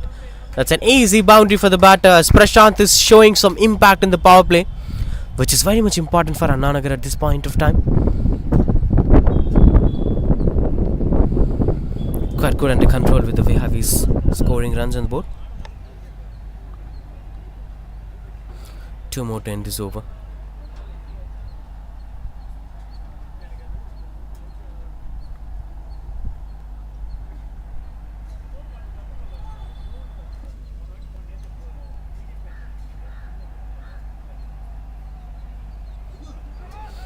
That's quite closer, as he's trying to swing it and misses out.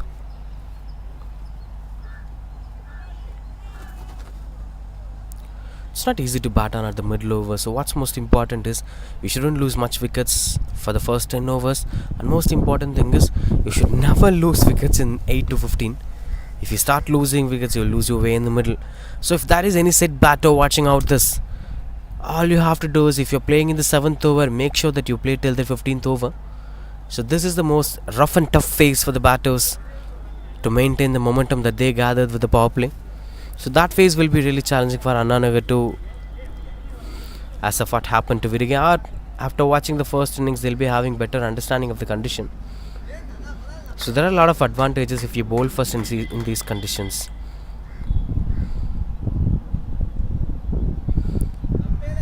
This seems to be quite expensive over. 13 runs coming off it, with one more to complete the over.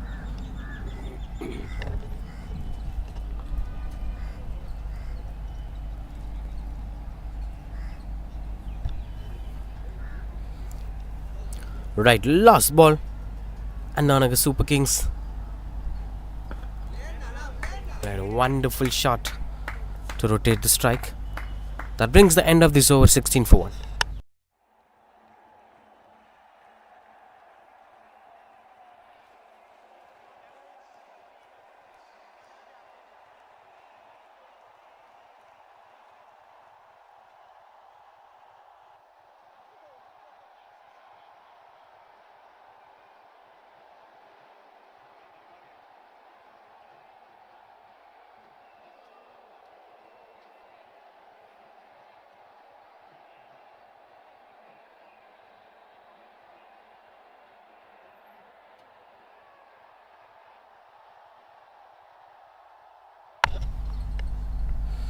Super Kings 16 for 1. Such a wonderful shot to watch out for. Look at the placement. No chance to stop the deep point fielder. Sri Ganesh bowled wonderful in the first over, but this one went on to be a boundary. Prashant seems unstoppable at this point of time, with Vijayan enjoying his own brand of cricket at the non-strikers in. He's giving his own company the advantage for the striker to get the maximum impact in the game. Looking quite positive here on Anan Nagar Super Kings.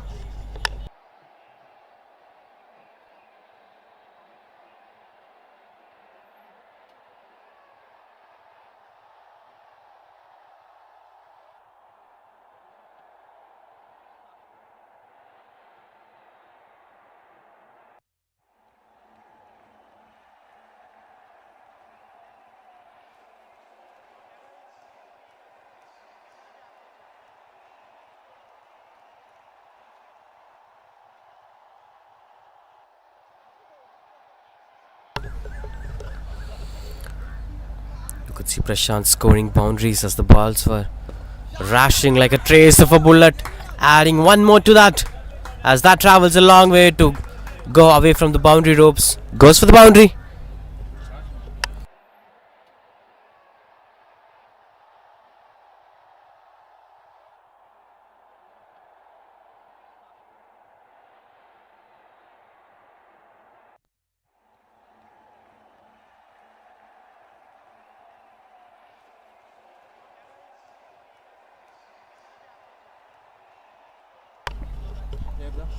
24 for 1.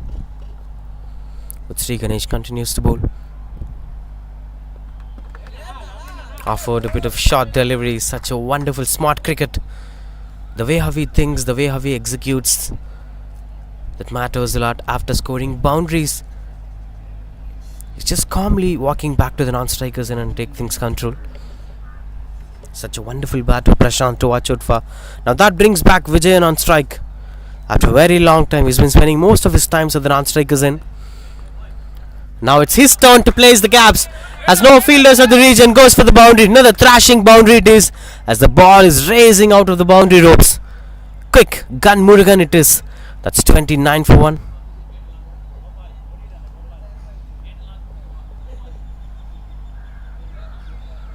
Imagine it's the same bowler bowled couple of dot balls in the first over. We even spoke about the wicket maiden, but look at the numbers of Sri Ganesh now. Especially in this over, 13 runs in 4 balls, which shows the kind of pressure that the opposition have built on him, which shows the kind of intensity that Prashant and Vijayan were creating in this game. Regularly rotating the strike, not moving into much of dot balls. 30 runs partnership in no time it is. 16 balls, with most of the runs being dominated by Prashant.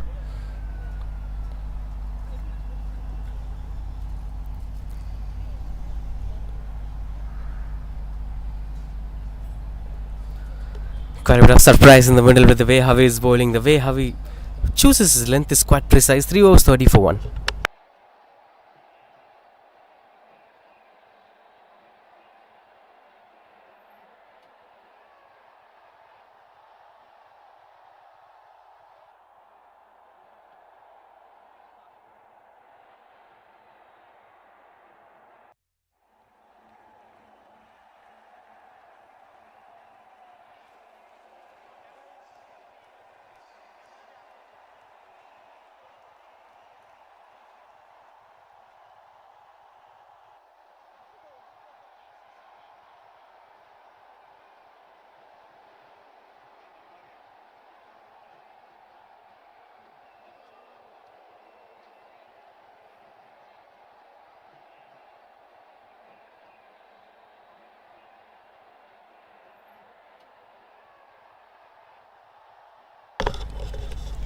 The man took up the responsibility in the first innings. Asif is now with the ball. I'll say certain cricketers won't be determined by their skills. Asif is such a kind of cricketer. It's about the thought process. Take someone like Dwayne Bravo. Dwayne Bravo is not that much quickest bowler. He's not into 150s, but he's one of the greatest T20 bowlers just because of the way how he thinks, the way how he reads the mind of the batters. So that's most important. Some cricketers will play a lot more mind games, will play a lot more adaptabilities. The understanding of the game will be into different level. I believe Asif is such a kind of cricketer. But Prashant is having different answers for all the bowlers, as this went for the boundary over the bowler's head.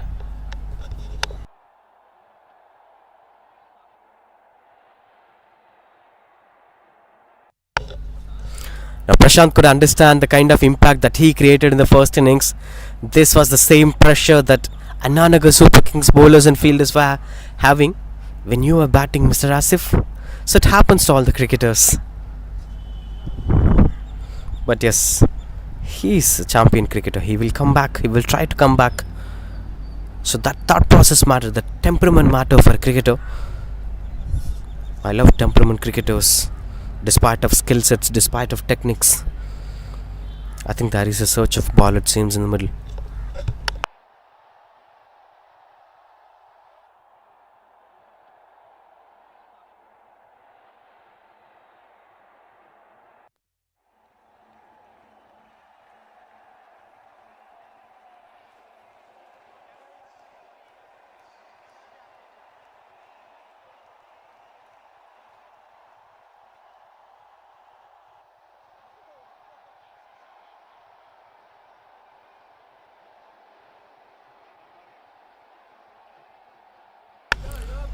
Swings and got the connection better.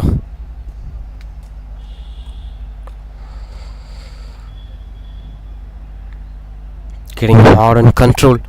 as he's rotating the strike that gives strike back to Vijayan. Can Asif bring the breakthrough that they're looking for? They're quite desperate to bring that breakthrough at this point of time. He's slicing it between the fielders. Two different style of approach altogether, with one attacking and the other playing smartly. Now what will he do as a bowling unit? What will he do? He will go for the key bowlers, he will go for the key fast bowlers, he will go for the better thinkers. And then what happens is, if a batter is in a good rhythm, it's really hard for the bowlers to restrict them. Especially in these conditions, swings and misses out. Maybe there has been a bit of chance for Asif to dismiss the batter. This Prashant seems a bit clueless after watching this delivery. Will he step out? Never steps out. That's a quick delivery from Asif. Good comeback from Asif after conceding the boundary in the second ball. After 4 overs, it's 37-4.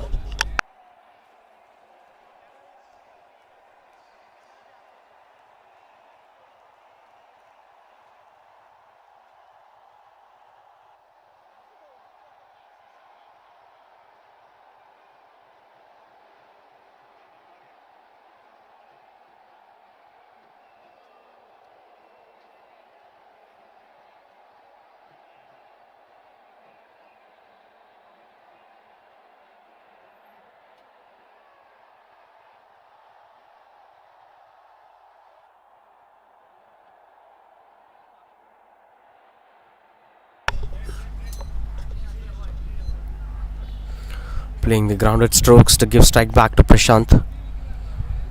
Prakash Ali, the new bowler. Pardon me. So it's a two-way attack by the spinners, it seems, as the wicketkeeper standing behind the stumps. We've never seen that happening when Anan Nagar were bowling. So now this looks like psychologically good approach from Virugai Vikings.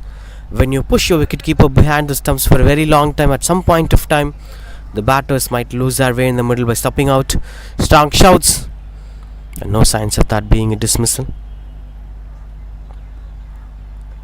The Super League phase of the CPL, the Chennai Premier League, is happening really well.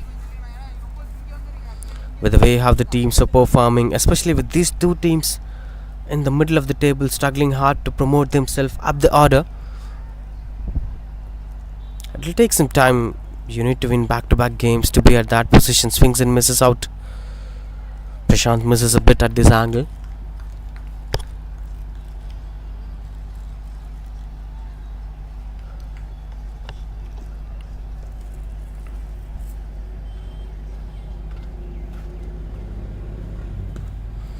Swings and catches the call. And that's taken. That's the story of Prashant coming to an end. A quick cameo finally gets the climax as Prakash Ali brings up the breakthrough. 38-2 now, Anan Nagar Super Kings.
$38-2.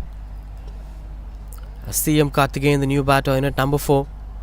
The man who picked up most wickets in the first innings, the man who has been a key performer so far in this innings, in the first innings. Now he is with the bat to accompany his side. There has been expectation of him playing a long innings as the run rate looks quite good. 8.15 is the required run rate and they're almost closer to that. But what's crucial is the wicket column. You couldn't lose much wickets in the innings. As early as possible, just trying to take things under control. With single to end this over, he's getting off the mark with a single. 39 for 2, Anan Nagar Super Kings.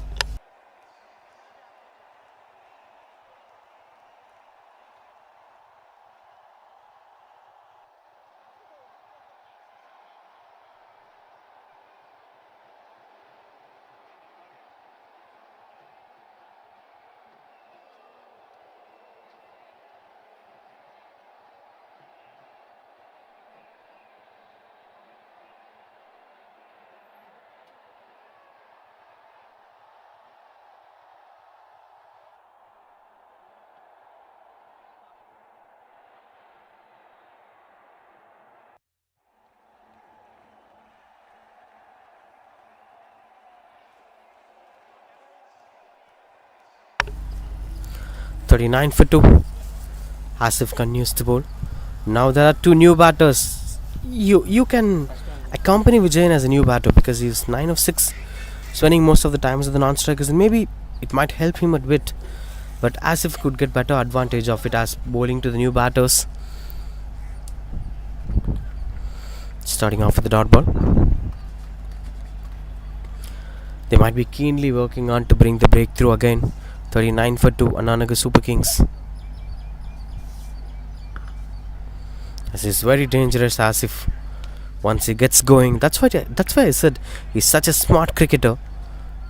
The thought process that you resist matters a lot. At the same time, I'll give same kind of remarks to Karthikeyan too. He's also thinking a lot. He's also understanding the game better, and most importantly, he's cool and composed. That's a good single. Good call from the non-striker Vijayan. Quite good under control with the way how things are going so far. As the current run rate is getting down comparing to the required run rate. 124 of 88 to win the game with 8 wickets in hands. What's most important is that 8 wickets. As long as you have more wickets in your hands, you're going to dominate the game no matter what.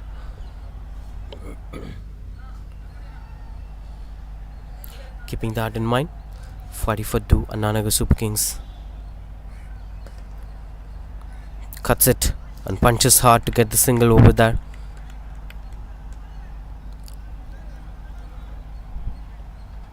With this being the last over of power play, there must be an expectation of them trying to go for the big runs on the board. Anan Nagar Super Kings to end the power play in smile, maybe scoring 50 or more. I think Vijayan can take the risk because in terms of the number of runs he scored is very less, but he spent a lot more time in the crease. That could give him a different kind of confidence altogether. So he can try doing whatever he wanted to do at this point of time. With the limitations, of course. The limitations must be there. Heading back to the last ball of this power play. 41 for 2 as of now, Anan Nagar Super Kings. Trying to find the aerial route, catches the call. And that landed safely in the no man's area. They'll be fetching a couple of runs in the board. Brings us to the end of power play. 4 bowlers bowled with 2 for Asif and 2 for Sri Ganesh. Saravanan and Prakash bowled single overs each. That's 43 for 2 Anan Nagar Super Kings.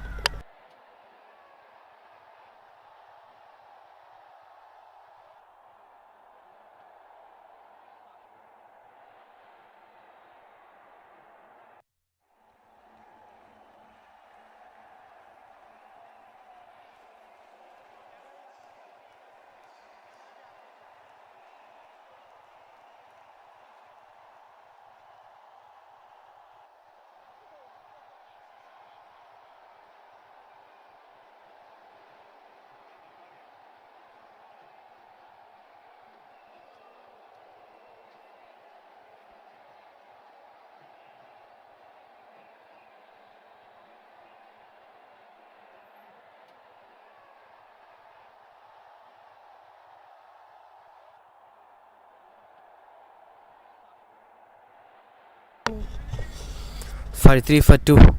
Asif is placing his fielders, expanding his fielders outside the 30-yard circle. Maximum 5 fielders allowed to stand outside the 30-yard circle. It's about the way how you're going to place your fielders.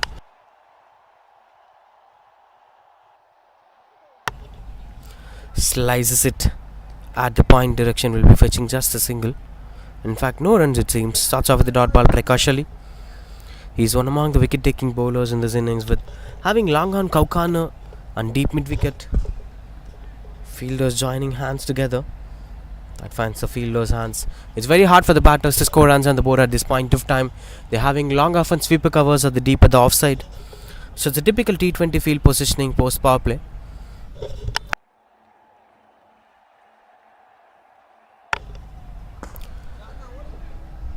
Trying to go straight. Will be just a single.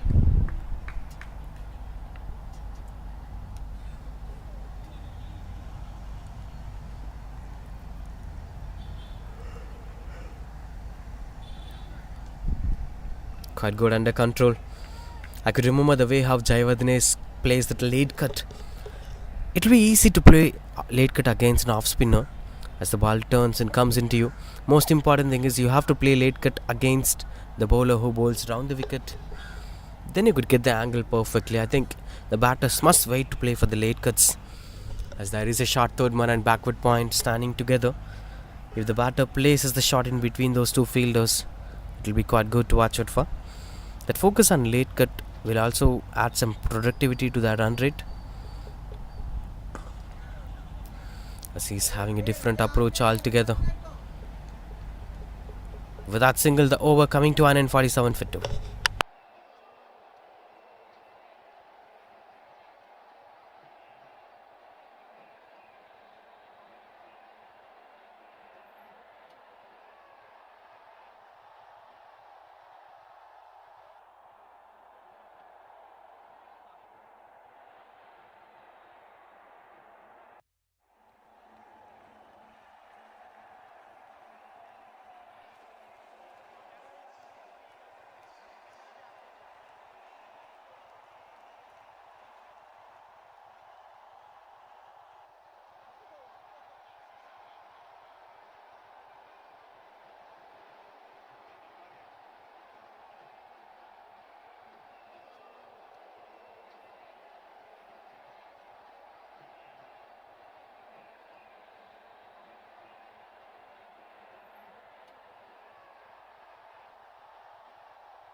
Anan Nagar Super Kings 47 for 2 after 7, with SL Satish, the new bowler, to bowl the mid overs, the crucial phase of the innings. From here, it's gonna be hard phase for the batting side to continue with the momentum that they are looking for. It's already a bit of pressure situation for them. Adding on to that middle overs will be a different pressure altogether. 116 of 78 to win the game. With Vijayan and Karthikeyan, we're trying to build the partnership to the next level. With the long on, deep mid wicket and deep square leg standing at the deep. Long off and sweeper cover was standing on the offside.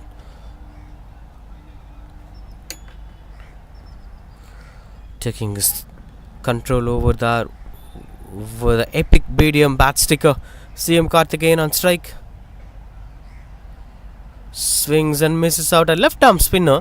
Will be interesting to watch it for, to speak about the left arm spinner when it comes to T20 cricket, because comparing to the evolution of T20 cricket's growth, one format of the game, one aspect of the game got the similar kind of growth throughout these years. That is the left arm spinners. The evolution of left arm spinners says it all. Look at the way how he's turning it away from the batter. It will be really challenging to face against a left arm spinner. And left arm spinners were always the deciding factors of T20 format. They bowl the first overs, they bowl the last overs. Now he's going to go over the bowler's head. Wonderful shot it is. That's a maximum from CM Karthikeyan, which brings up 50 up here for Anan Nagar Super Kings. That comes in style from Karthikeyan. Just waited for the right area to be pitched up.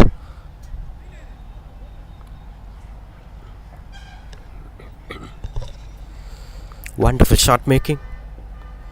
Now things were under control here for CM Karthikeyan.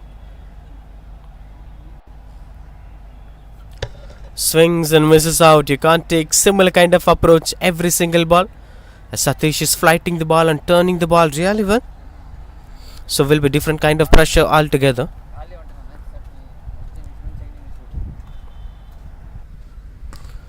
Swings and misses out. Seems like he got the connection that he is looking for. Will be just a single. That brings back Vijayan on strike.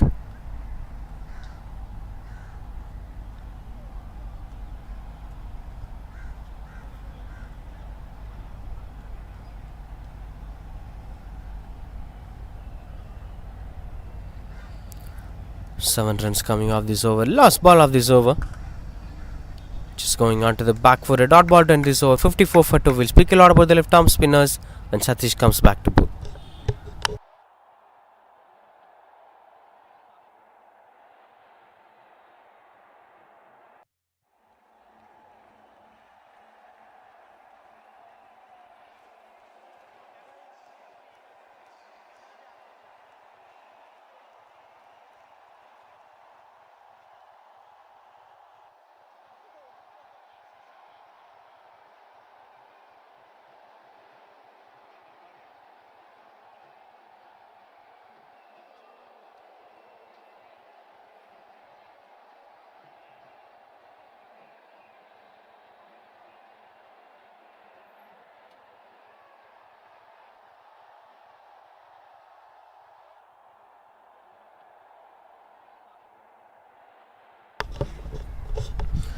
TR, the new bowler.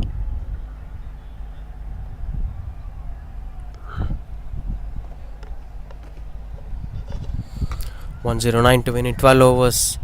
As the pressure is slightly building on Anan Nagar Super Kings. New bowler here, TR with the ball.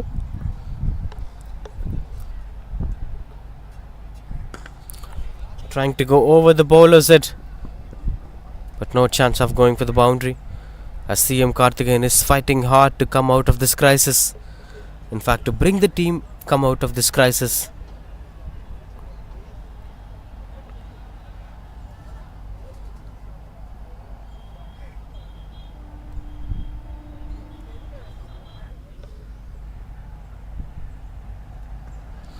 This time into the back foot. That's a proper placement. Went on to be a gap shot. Overrun, disappointed the fielder as that went for the boundary. Welcome boundary here from the bats of Vijayan, as Anan Nagar Super Kings might be satisfied with this decision making.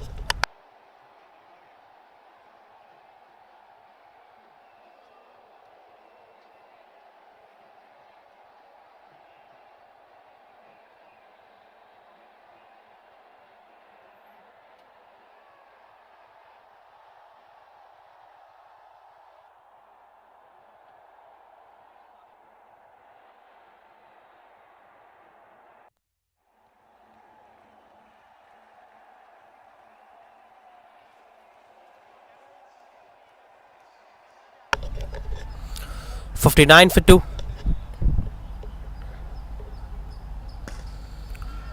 Just going into the back foot. Going for the single.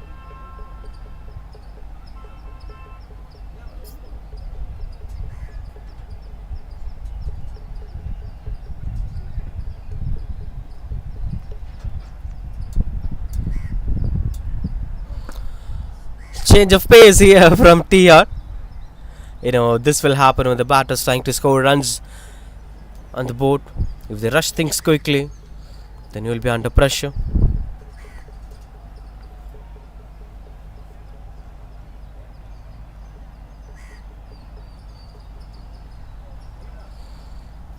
Goes a bit wider.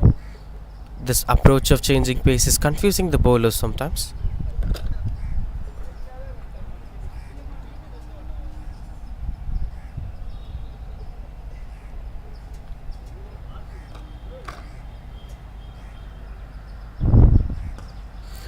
Catches the call, and that's taken. There comes the celebration, as if the man who grabbed that catch. The breakthrough is here as Vijayan walking back to the pavilion after spending a lot of time in the crease. TR gets his first wicket, 62 for 3, Anan Nagar Super Kings.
(62 for 3).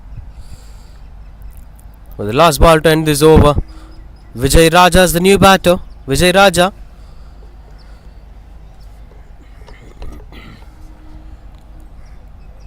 As of expected, the middle over is bringing a lot more crisis to Anan Nagar in terms of wicket column 2.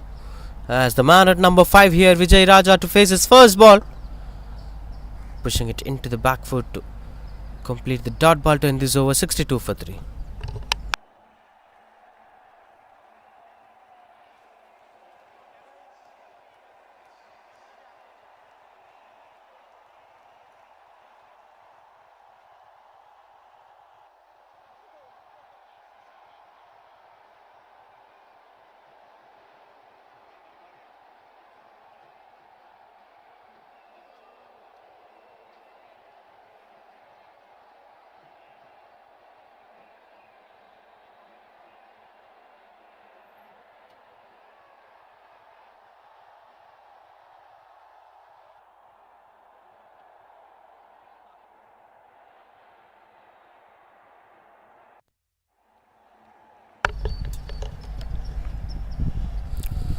Left arm spinner Satish continues to bowl. You could see the face reaction of Karthikeyan. He's quite disappointed as that didn't went for the boundary. The typical left arm spinners, the way have they dominated the world cricket for the past decade. Swings and couldn't get the connection as of his expectations. Will be just a single.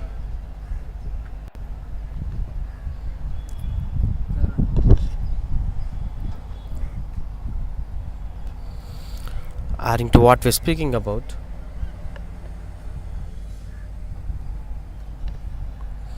(100 more in 64 balls to win the game. A flighted delivery, wonderful use of the wrist. Got quite close. We could hardly remember the way how left arm spinners have evolved over a point of time. From flight, light and slower deliveries to the way have they improved their arm balls, the pace. Now with the way how Akshar Patel is bowling, with the way how someone like Imad Wazim is bowling, Akil Hussain is bowling. The times have evolved as the left arm spinners are evolving themselves.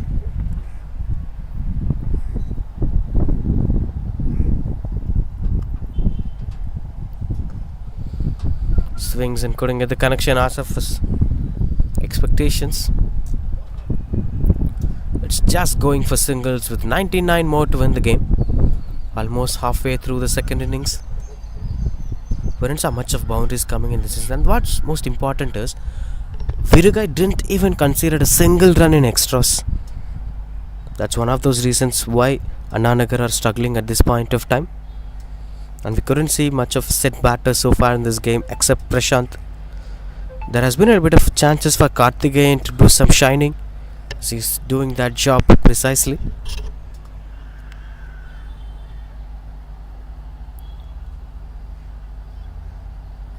With one more to end this over.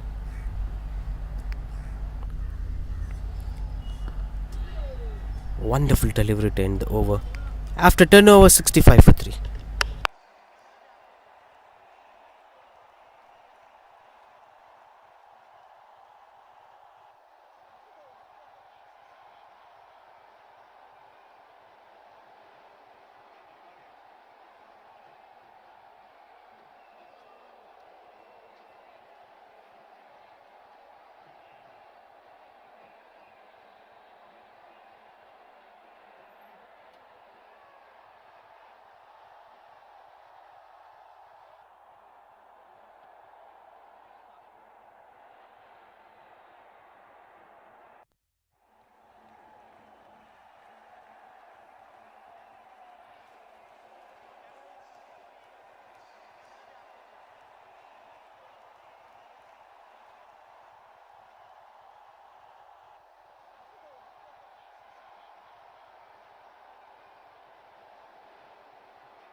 .65 for 3 with 98 more runs to win the game. A surprise full toss delivery from TR here. With starting off with the dot ball, I could see a bit of desperation from Karthikeyan. He's not enjoying his own brand of cricket. The run rate pressure is haunting him.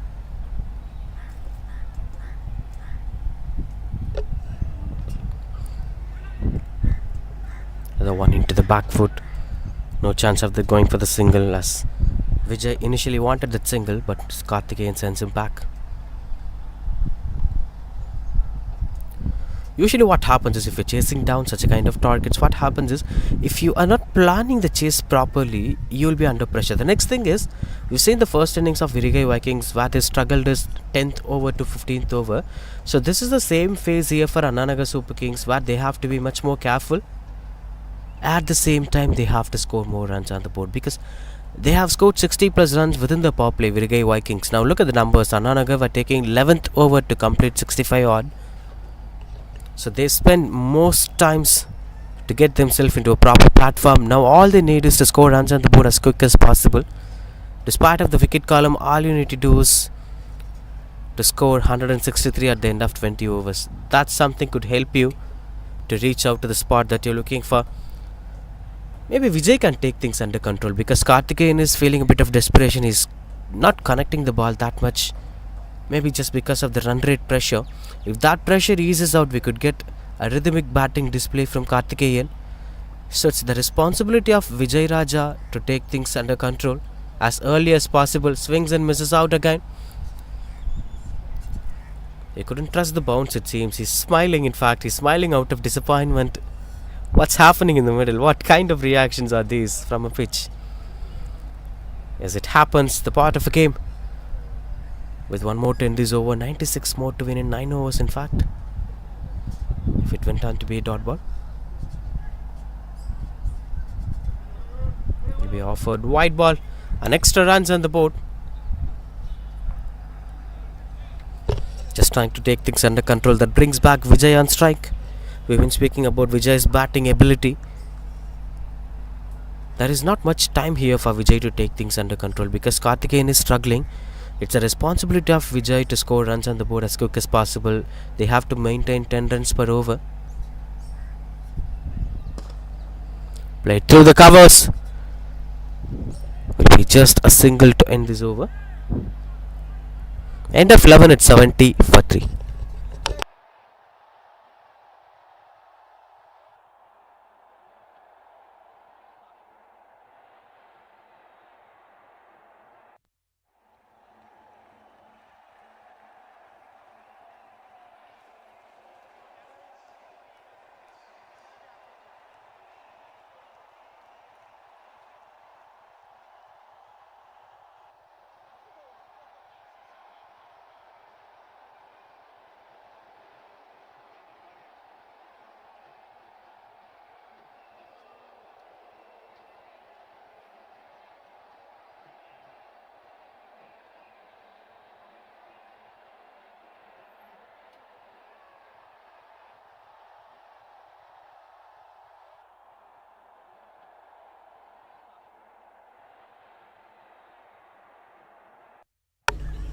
Satish, the left arm spinner, now bowling at the college end.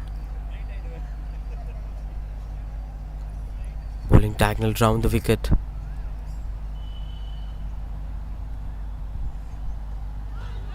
Strong shouts of that being a dismissal. Will be a dirt ball.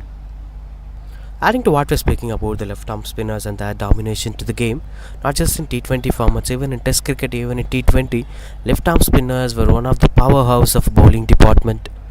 We've seen someone like Ravindra Jadeja bowling last over of a second innings. We've seen someone like Ravindra Jadeja bowling the first over, Akshar Patel bowling the Powerplay overs with Krunal Pandya. So the left arm spinners were the biggest asset of any T20 cricket team if the left arm spinners were well set and having good understanding of the game. Adding to what we're speaking about, similarly, at this point of time, this left arm spinner is adding a lot more pressure to Anan Nagar Super Kings. As you could see, the bit of desperation with the way how Vijay is batting. Couldn't score runs on the board, couple of dot balls early in this game, in this over. 10.94 the required run rate, 93 of 51 to win the game. This is taking it to next level. This looks like a real challenge here for Anan Nagar Super Kings. Any of these batters should take up the responsibility solidly by scoring a lot more runs on the board.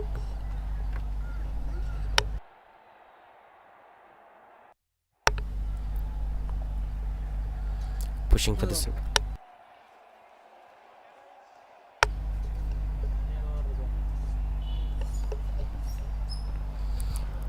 Just making it as of expected with 2 more to end this over. Just single run coming off this over.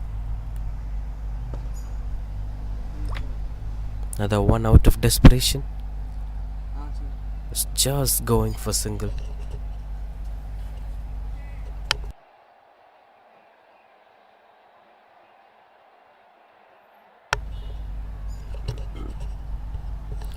Last ball of this over.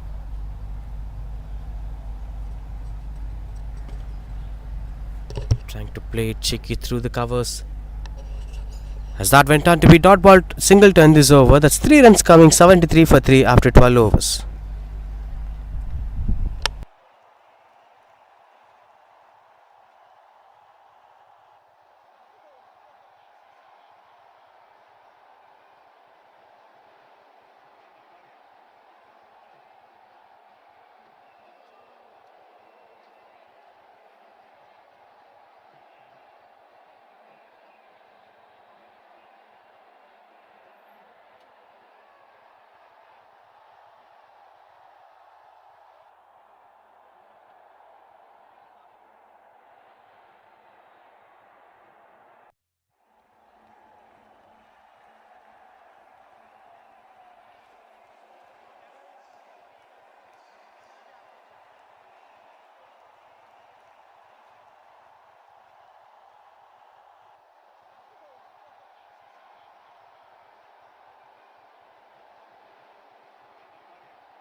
Swings and misses out. Starts off with a wide delivery. Balaji, ideal 11. Maybe it would be his previous team or it would be his regular team. Whatever. Balaji, the new bowler. 90 of 48 to win the game. 8 overs, 90 runs to win the game. With Karthikeyan and Vijay Raja struggling hard to take things under control. Adding on to one more for just a single. Now what will he do at this point of situation? Because I've been speaking about the scenarios in the first innings too. If a batter is under pressure, if a batter is coming as a middle order batter, he won't be given that scenario the previous night so that he could be prepared. It's all about the game situation. It's all about the kind of drama that you are in. So you're having 163 in front of you. You're not having a proper start that I've expected. Strong shouts and the fingers goes up. Straight away the batter being dismissed. Balaji came in, can't quite, and given up the breakthrough that the team is looking for. 74 for 4 now. Vijay Raja is walking back to the pavilion for 4. And that disappointment shows the real emotion from Karthikeyan. He's looking helpless, hopeless at this point of situation. Anan Nagar Super Kings 74 for 5. In fact 74 for 4.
New batter Raj in at number 6 for Anan Nagar Super Kings. Not the right time to bat on here, as it's 89 of 45 to win the game, and you are in the middle of the game. What will you do? It's a different pressure altogether. Yes, that's how it goes in a T20 match. Whatever you get, you have to try hard to finish things as quick as possible. Now the Dhoni's formula would work well for them. You have to take the match to the last over. Let the last over decide who's going to be the winner. That's how the match approach must be, especially if you're a middle order batter.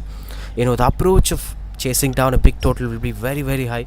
The pressure will be very, very high. We've seen the previous night's game in IPL with the way how Gujarat Titans defended CSK. So all you need is to put a decent total on the board and then defend the total according to that. That's how it goes.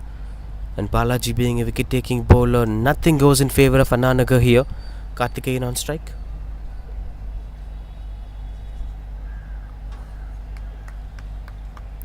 I think maybe batting first was the right decision for Virugai Vikings.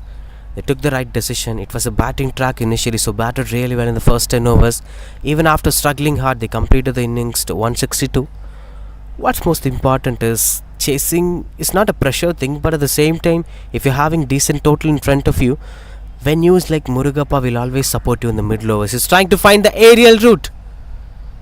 As that landed safely in the no man's area, no chance of that being a dismissal.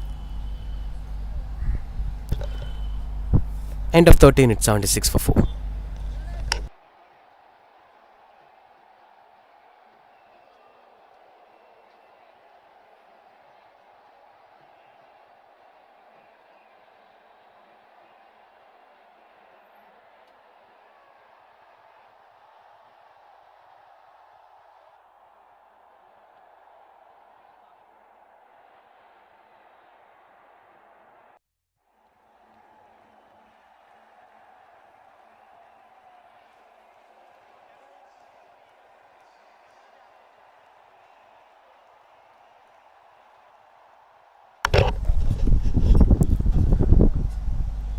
Satish continues to bowl. Last over for him. 3 overs, 12 for 0. Can we expect 1 for him, for Satish? Well, that's the expectation for the bowler too, because if it is a Saturday, a week, and you're playing a game of cricket, what happens at the end of day is you'll be looking back at your performances, those dot balls will be there. But what lightens up you, what makes you to get better sleep is if you are a batter, the number of boundaries or sixers you scored, or if you're a bowler, the number of wickets you get. That matters a lot for a bowler. Of course, he created a huge impact in this game with his economical spill. But with the wicket column, he deserves to get a wicket at this point of time. That matters a lot. Because with the way how he bowled so far in this game, he bowled in two different ends.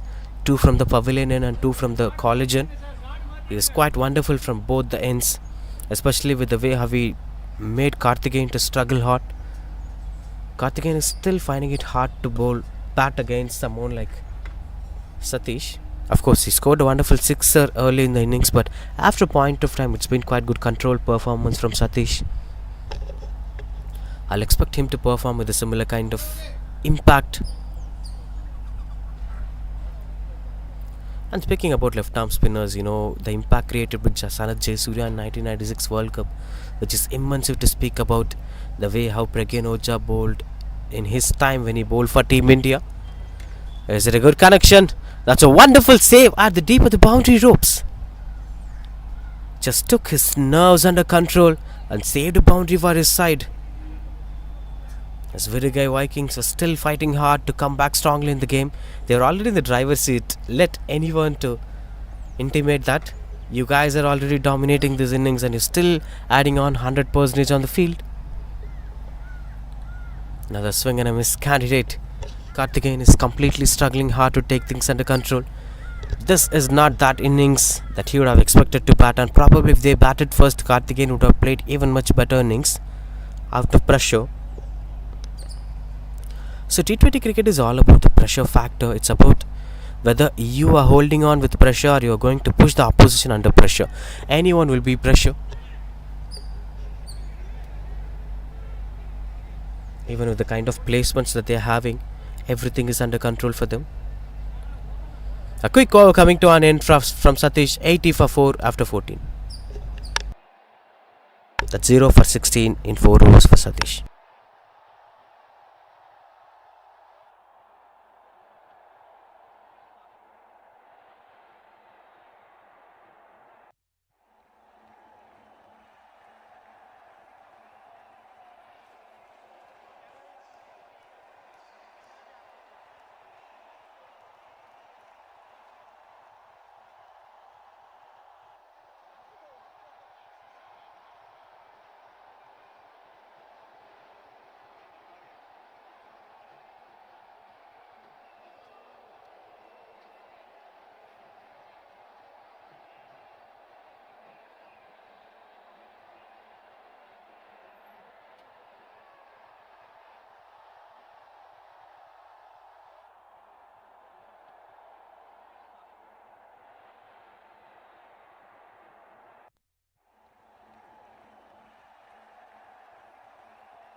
Change of batter here as Karthikeyan walked back to the pavilion as he went on to be retired hurt candidate.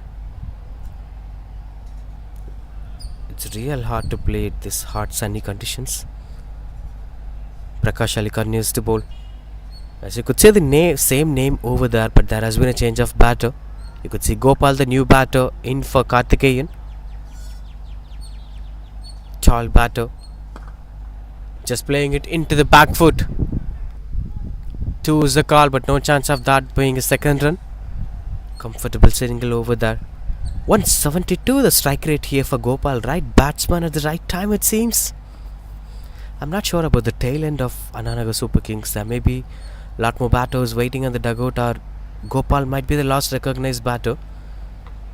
But whatever the situation may be, Rajesh and Gopal should fight hard to get themselves into the game.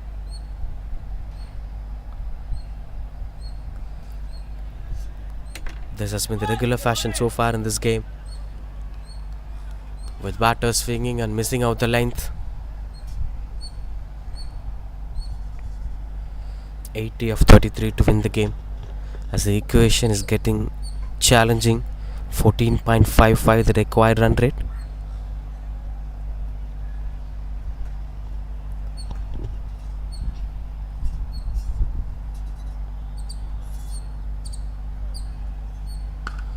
Swings and got the connection better. This time it's a huge and wonderful try at the deep from the long on fielder. Eventually it goes for the maximum. Something that they've been looking for a very, very, very long time. Anan Nagar Super Kings. Finally they got it.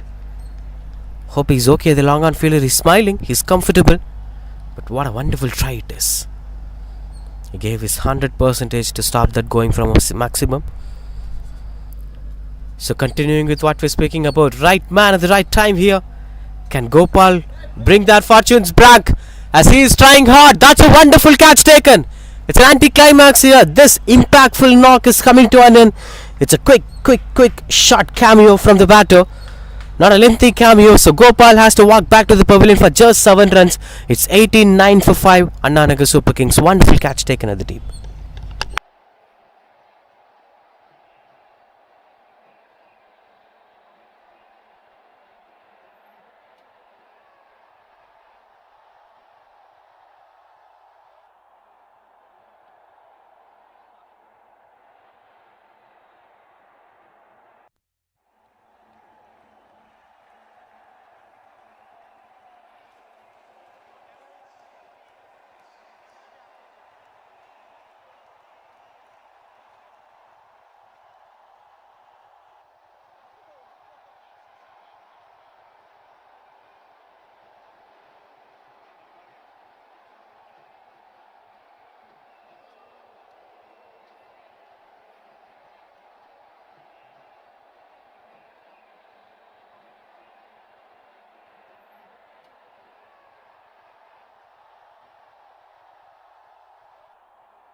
Starts off with a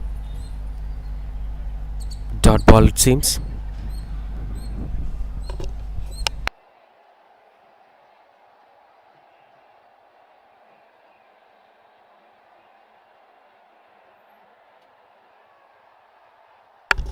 Manigandan, the new batter, in at number 7. In fact, in at number 8 for Anan Nagar Super Kings, as one batter went on to be a retired hurt.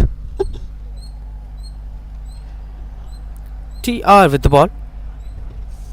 Created a huge impact in the initial phase of the innings. Now at the death overs, with the last 5 overs, 74 runs to win the game. Anan Nagar Super Kings.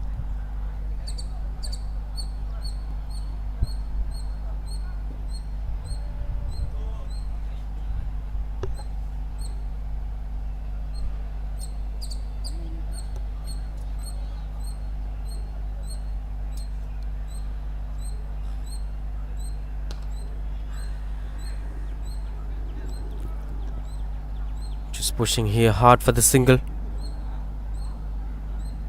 It's something that they've been struggling hard to do. They are rotating the strike, they've been rotating the single again and again. What's impactful is they couldn't score boundaries in a regular interval of time. That's something Virugai Vikings were staying well ahead of Anan Nagar Super Kings.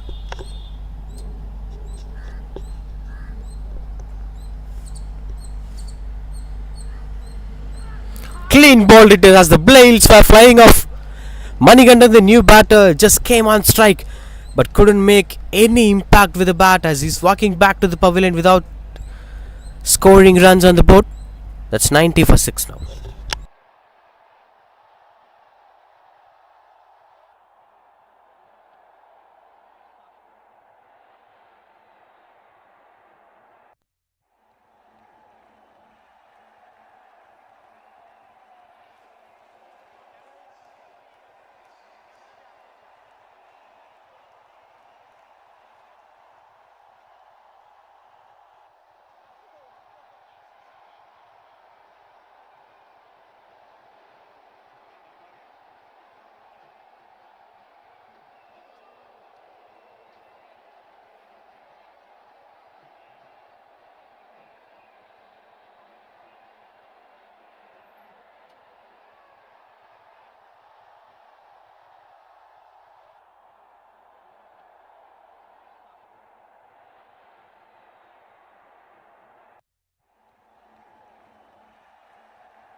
Ajay Shiva, the new batter, in at number 8 for Anan Nagar Super Kings.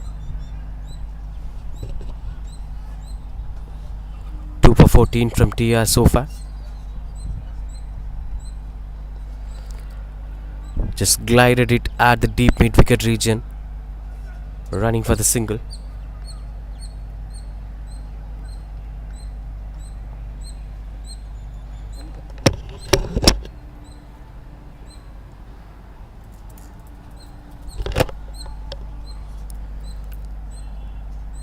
(72 of 26) as the equation is getting high as possible.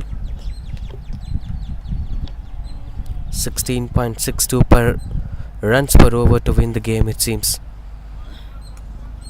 Another wonderful over from TR with one more to complete this over.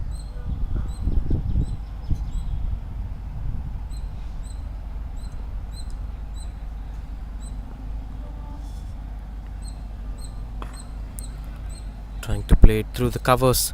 Dot ball to end this over. That 16 overs completed. 92 for 6 Anan Nagar Super Kings.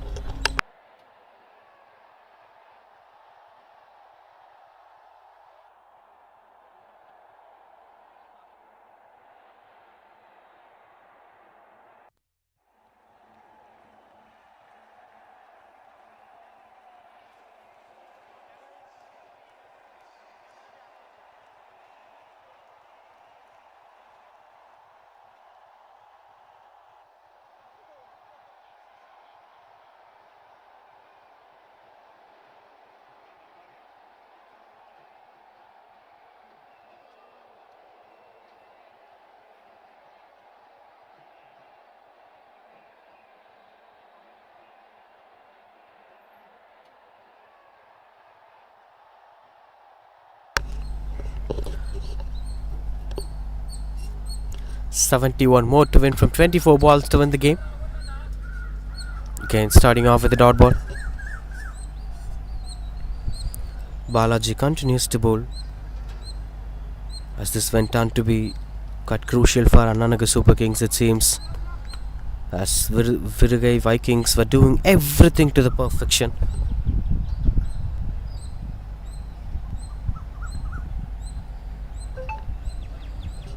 Goes for the wide ball.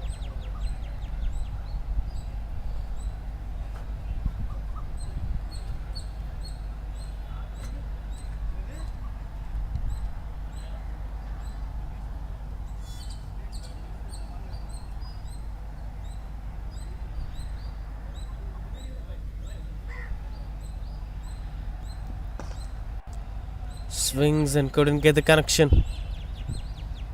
It's quite regular, Asif. The 10th over, we didn't have much of boundaries coming on for the batting side, as Anan Nagar Super Kings were missing up things. It seems like Virugai are almost packing this game for their side.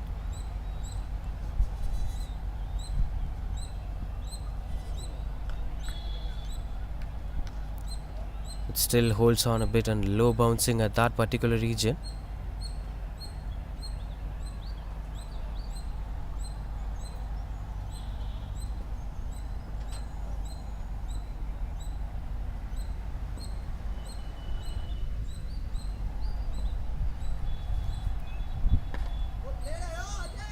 The wonderful use of the wrist.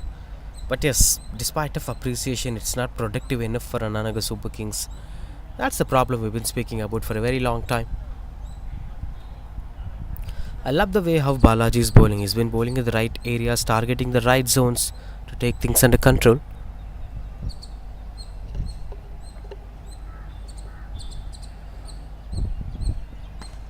A full toss delivery, punished hard. But still, the result is not favouring them. It's really haunting to see with the way how Anan Nagar Super Kings are struggling hard. Bit of extra runs for overthrow.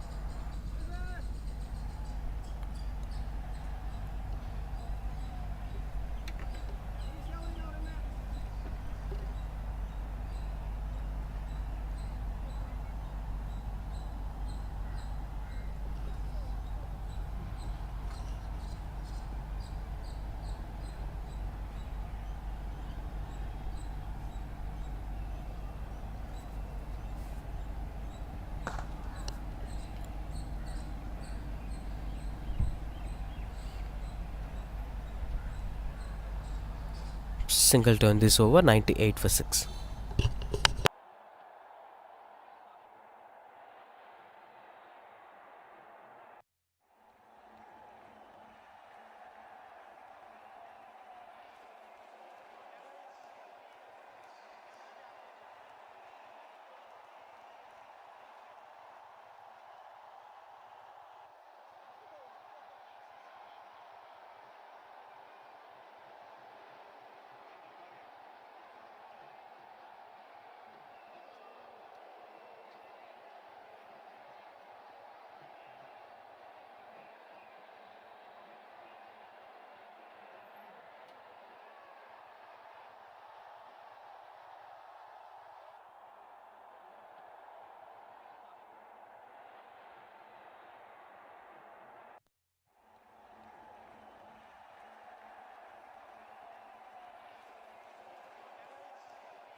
"98 for 6."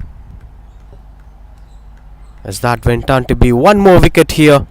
98 for 7 it is. Simple one for Asif.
Vishal Srikumar, the new batter, started off with a boundary. This is something they've been expecting for. And that finally came off the bat of Vishal Srikumar, getting off the mark with that boundary.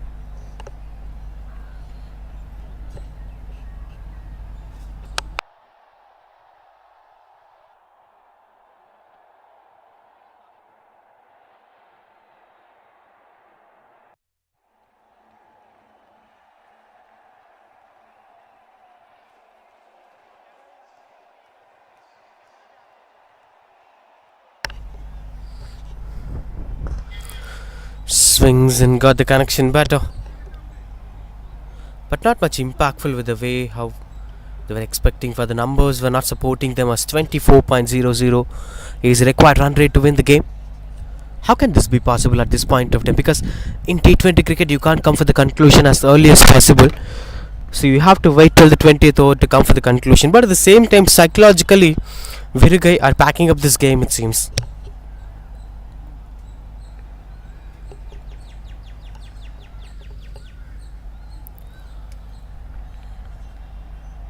Still 0 extras it is. That's quite interesting thing to watch out for. Trying to cut the ball.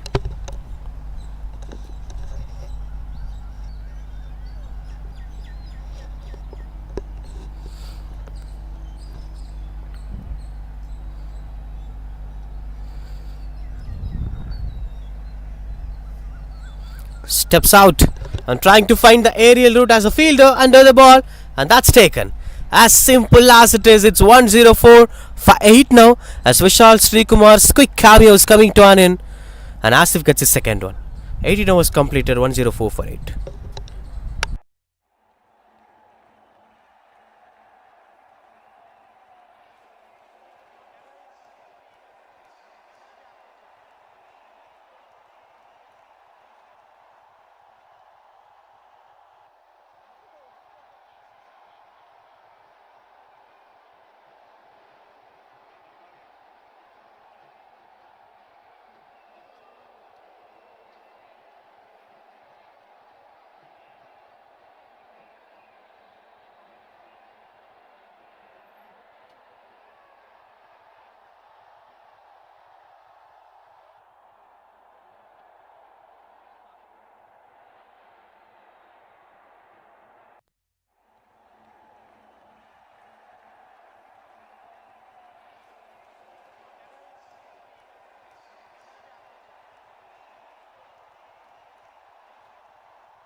58 of 12 to win the game. Imagine the Yuvraj Singh's number of 2017 T20 World Cup match against England. He scored a 50 of 12 balls, but you need 58 of 12 balls. Not an easy one, but yes, trying hard is a better mantra. That's another catch opportunity. Put it down by the fielder. This time it was Ajay Shiva who tried to find the aerial route. As a new batter walks into the crease, Kanmani Raja to bowl his final over. 2 for 18 so far for him. He tried to bat well too in the first innings, with P.O. Prabhu the new batter in it. Number 10 for Anan Nagar Super Kings. He would have not expected to come on to bat at all. He would have expected the top order batters to finish things as clear. But look at the situation now. P.O. Prabhu has to come on to the crease. It's 31.09, the required run rate for Anan Nagar Super Kings. On to the bats. Will be surely a dot ball.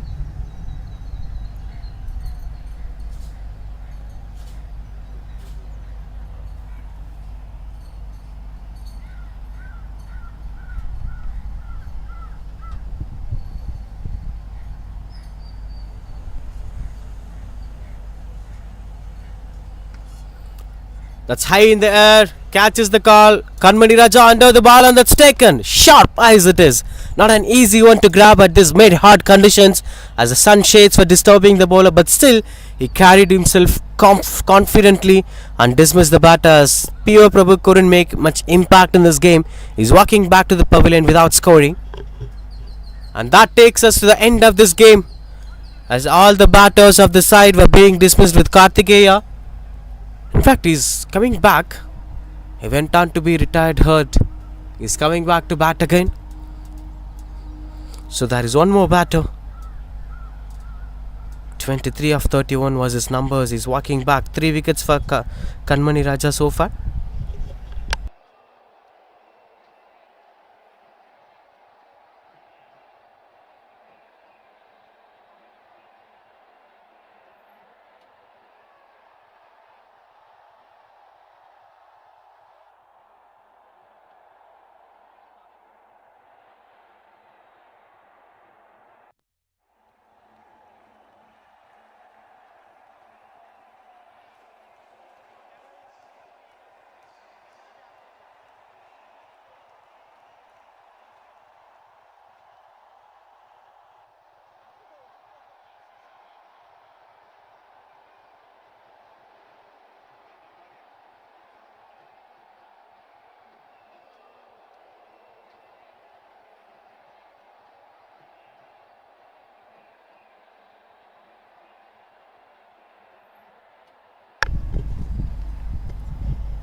.106 for 9.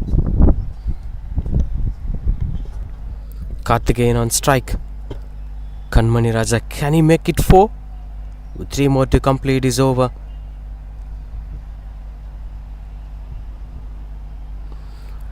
Another catch opportunity. Fielder under the ball.